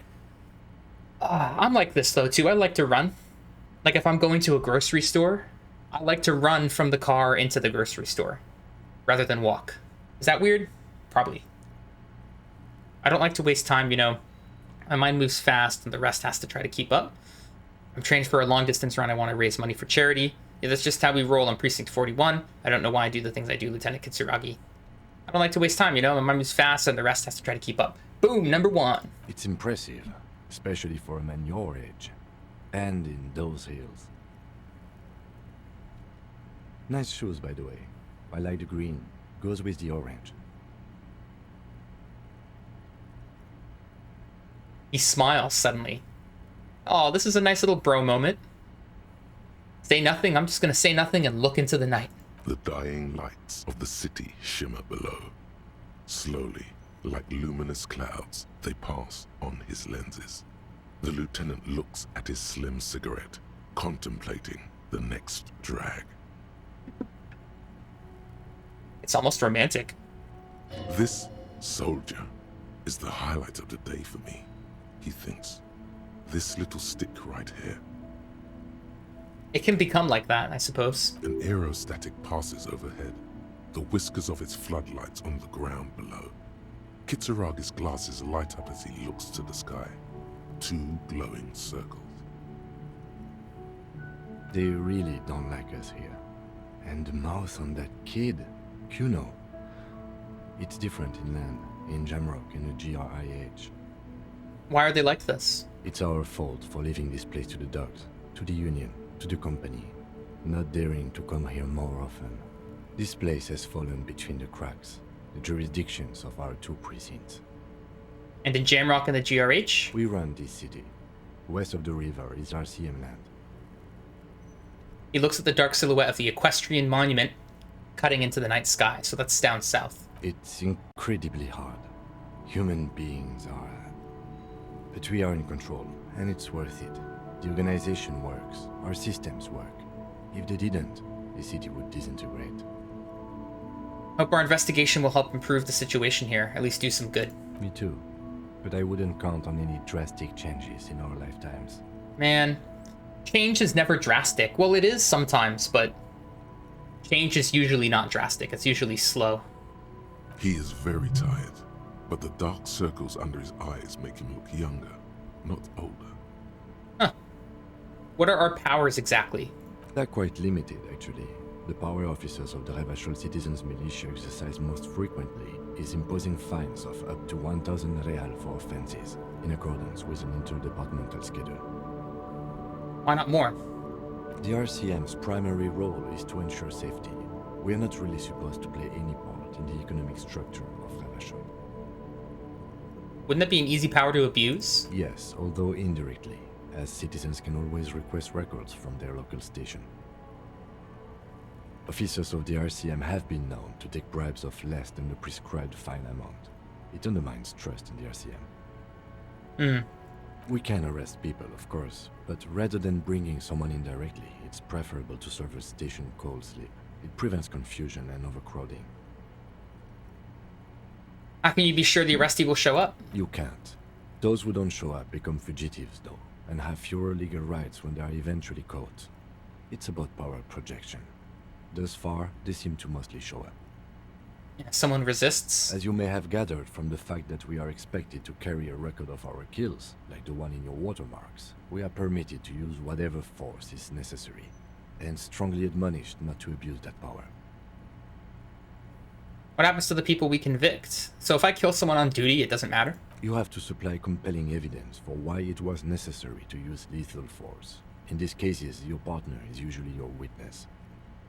This is so much easier. I just realized I can click and drag the dialogue like this, instead of having to click on the little ball on the right. Oh, that's so much easier.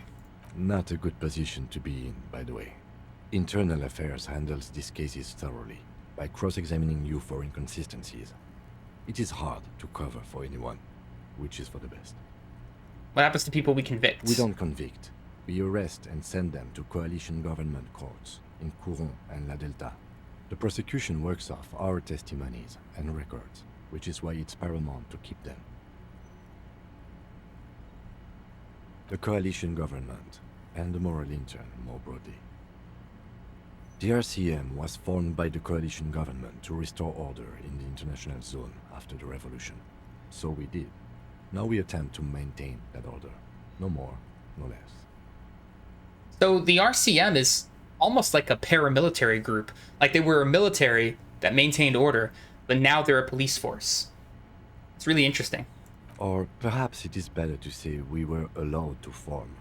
It's a point of contention whether the citizens of Revachol or the coalition government founded the RCM. That's weird. Interesting. They have like it's almost like they just sprouted out of nothing. Let's say it was the citizens. Let's say it was the coalition. Say nothing. Silence. A great comment to such a conundrum. The Moral Intern, what's that? The Moralists International are the world's largest political organization. You know who they are. They have been running this place after the revolution failed. It failed, huh? They keep saying that the revolution failed, but the RCM was established, so it's almost like, I don't know, somehow there was a change of government. So did the revolution fail or not? I didn't know, how would you describe them? They're a union of center-left and center-right parties across the Real Belt. Our coalition government is just one of its many projects. They also run the ICP, EPIS, most intergovernmental organizations in the world. Whoa. What's their symbol? Interesting question. It's a blue forget-me-not. Their motto is love, compassion, self-discipline. I think you can gauge what they want you to think of them from that. Something kind and usual. Something almost self-explanatory. Something even a little feminine, but in a strict manner. Yeah, I agree with electrochemistry there. Something like the dark blue, serious color of the early night sky above. What do they believe in? What do they believe in? They are Dolorians. They believe they continue the humanist project set forth by Her Innocence Dolores Day 4 centuries ago. Others say they are just technocrats. What? The humanist project set forth by Her Innocence Dolores Day 4. Dolores Day. 4 centuries ago. Those others say they continue the humanist project set forth by Dolores Day. Who was Dolores Day? A historic figure? The author of the modern age? You will have to look elsewhere for opinions. The subject of humanism is too abstract for me. What do you think of them? The moral intern are a fact. I try not to have opinions on facts until they change. And it doesn't look like that's about to happen. I have an opinion. Do you? Things are bad out there. Point to the city. We need them here, giving us the right to police Revachol. They've done an awful job here. Have you seen the police's humanism? We are students of the world's biggest bourgeois organizations protecting bourgeois rights. Mutter silently, immigrants, double-kipped fucking men are turning into women. On second thought, I don't have an opinion. Forget about it. Yeah, I really don't. Like, things are bad out there. Yeah, I don't know. My kind of police officer. The lights of the orphan district are reflected in his glasses. The red and golden orbs of the motorway sliding like pearls on a string from east to west as Revachol commutes back to the suburbs. Tomorrow is Tuesday. Monday is over.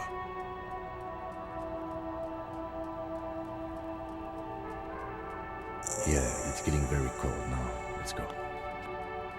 Do I have another level up? I do have another level up.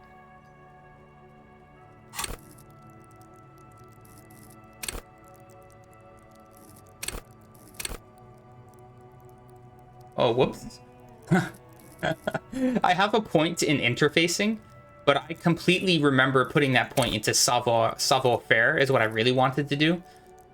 But now, I don't have that. I must have accidentally clicked over here. Ugh. Our total is 0 for savoir-faire because of items? Oh my gosh.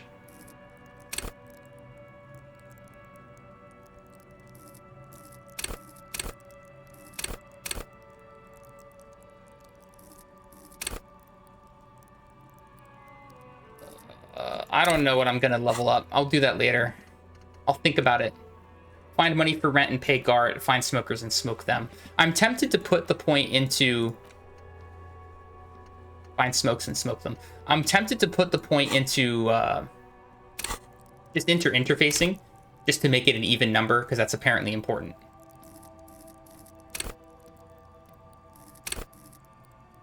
So I think I'll just do that. Now we've got interfacing. Now we're really good at mastering machines and picking locks and stuff. Maybe that'll come up at some point. Or I could not do that and just forget about it and do something else. I don't know. Let me know in the comments or something what you want. Because I don't have much of an opinion on the matter. This game is too complicated for me to even begin to make decisions. So I'm kind of just trying to fly by the seat of my pants, you know? Instead of think too hard about all of the systems. Because there's a way to play this game where you strategically pick things that you need in order to unlock some of this shit over here. Like you can figure out, oh, what do I need to unlock some of this stuff? But I don't know, man. I do not know. I kind of just want to just like pick whatever, just randomly. Like just roll the dice. All right. Was that a save just now? Let me end the day and see what happens at the end of the day. See you in the morning.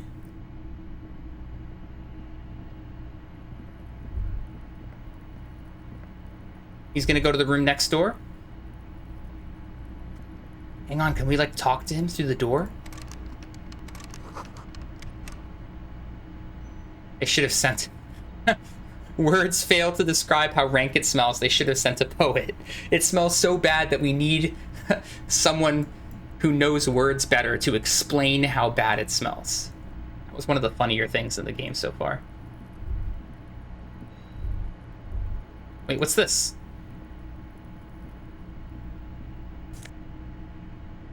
Oh.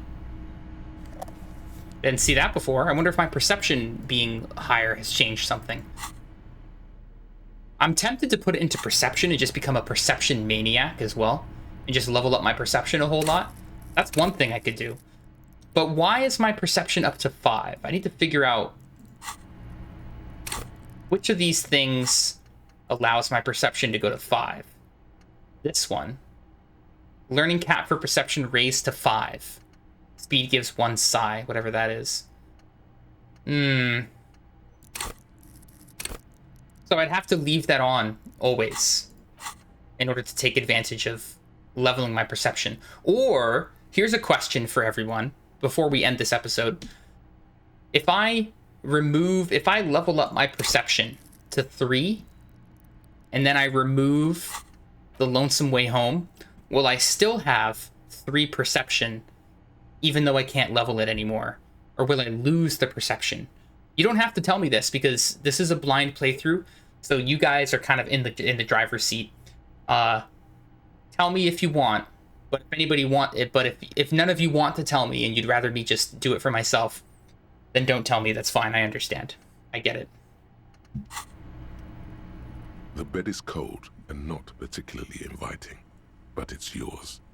The sheets look awful. Oh, gosh, I have to sleep here. The option to go to sleep becomes available every night after 9 p.m. All right. Crawl in.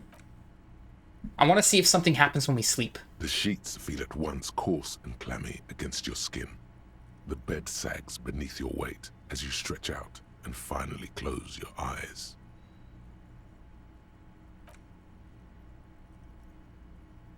And then sleep. And then sleep doesn't come. But I want to sleep. Why? Maybe it's the bed's fault. Check the blanket. It barely covers your toes, stretching over your soft belly. This is your body here, intimate and warm, breathing. You know when he said soft belly, I started feeling my own belly and becoming really self-conscious about how much belly I have. I'm like, my belly's not soft. Let me check the pillow. Its synthetic filling has separated into hard lumps. The pillowcase smells oddly. Smells of alcohol and sweat. And grease. It's a little better. Colors, scenes, and half-formed phrases still litter your mind. Part of you is still trying to solve the case, isn't it? No more thoughts. Your breathing steadies. A great silence washes over you until your eyelids twitch in your sleep, and images start forming.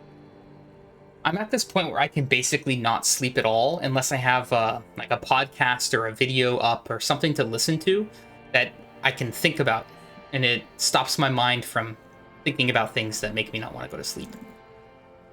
That's what I do. Boy, it's great to have smartphones, isn't it? Whoa. I'm dreaming.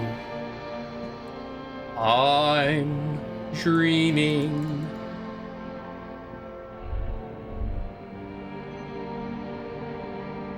Whoa. I can't go that way. Can't go that way. There's this, like, mist blocking me. But I can go to the body.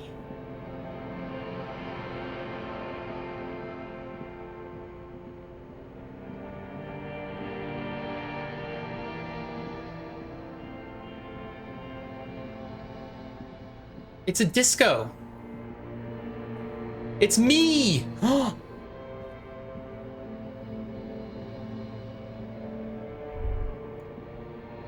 Let's interact with me.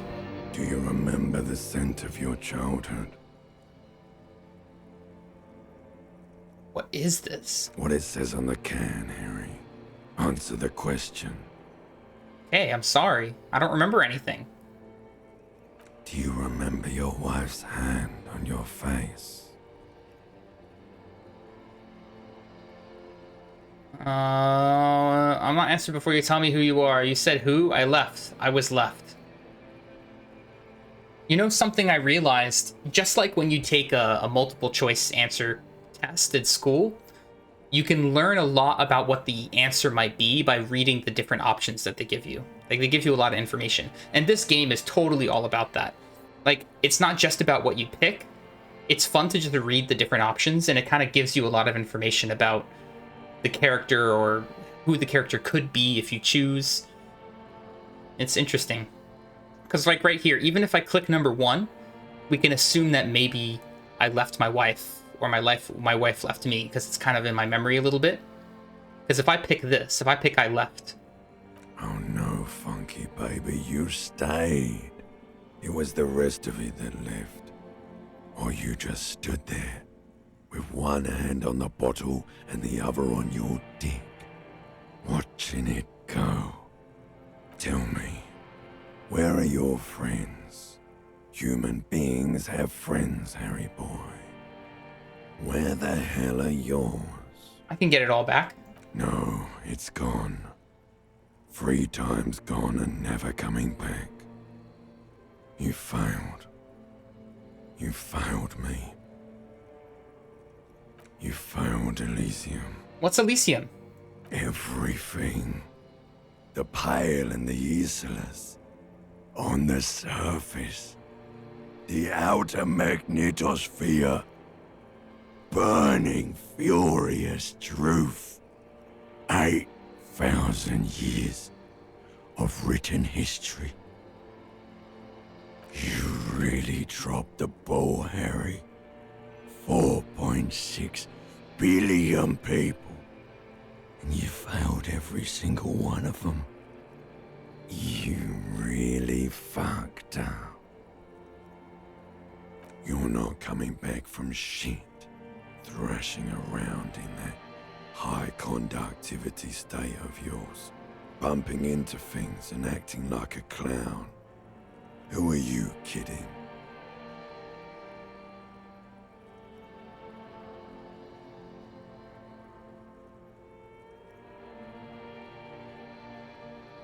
No, Harry. You were just talking to yourself. That's all you ever do. Even in your dreams. And the act is wearing thin. The spots of the disco ball fade around you.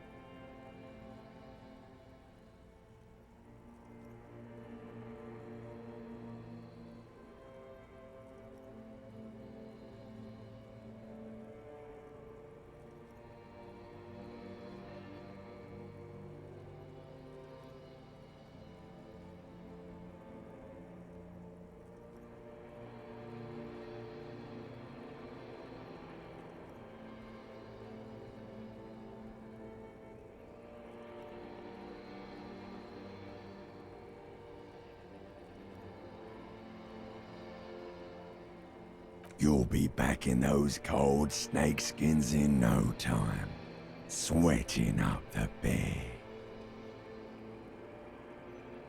Stinky boy.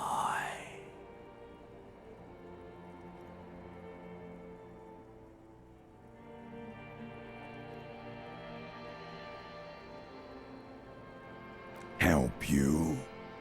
Why? I can't hear you. The rest is just a word dream. Jumbled up garbage. The pictures are gone. The bed rises to meet you. A thin sleep-like state. More glass than velvet. Grinding in your head. So something is wrong. Sleep shouldn't be this bad, this dry, this unnourishing. There's something wrong with your thoughts. Some kind of new type of hangover. So I was right. It was the ancient reptilian brain talking to us that whole time and from before. And there's our limbic system voice. I'm starting to recognize some of the voices a little bit. Well, at least I recognize these. All of the other voices in the game, like for the like for rhetoric and for encyclopedia, they all sound the same, really. Some of them sound different. Wait. A new type of hangover. What? No! Oh yes, party boy. And it's worse than the one before. Just think of the shit you saw. Here it comes too. So soon already. A silent alarm goes off in your head like clockwork. Barely let you sleep at all. Time to get those clothes on, Harry. This is creepy. Am I gonna wake up now? Time to go to work in the shit factory. The whole world is a shit factory, really. But at the same time, it's also wonderful and amazing. I know, I know. And here we are on a new day. Oh, my health goes back up to full! To full! I didn't even need to use that other health before. Well, now I know. That every day my health is going to go back up. Good going, buddy. What the hell was that? Oh, just a dream. You have ones like that all the time. You feel even worse this morning than you did last night. Man, what's going on with me? You mean, why are you so tired? Too tired and down to even think? It is worrying, isn't it? You can't be a detective like this. Detectives need to be able to think. No, that's not it. Really, I feel super good. Yeah. That's not really true. Your heart has finally pumped all the speed out of your system, Buster. Time to get some more. You're too weak to say no now. Waking up is the worst part. Maybe somewhere down the line you could decline. I know. It is actually hard. Like, as a former drug user, it is really difficult to like if you start your day, even with just smoking cigarettes, if you smoke a cigarette at the start of the day, you're going to be craving them the rest of the day. But if you're able to like not smoke that cigarette in the morning, it's a lot easier to just not smoke any for the whole day. It really makes a big difference psychologically. What is the speed? I need to get more of the detecting in my life. Opt in. I'm opting in. Of course. Martinez is speed central. You just gotta poke around. Follow your nose. We already found some. I just need to go there without Kim. Right? You and Speed will be happy again. Find Speed and you sniff will it. Make her come home.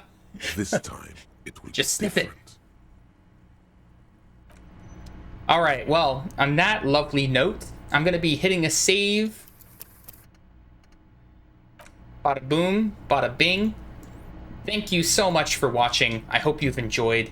And if you haven't enjoyed, let me know in the comments. Honestly, the more discussion in life, the better. The more we share information between each other, the more you do each other kindness, I think.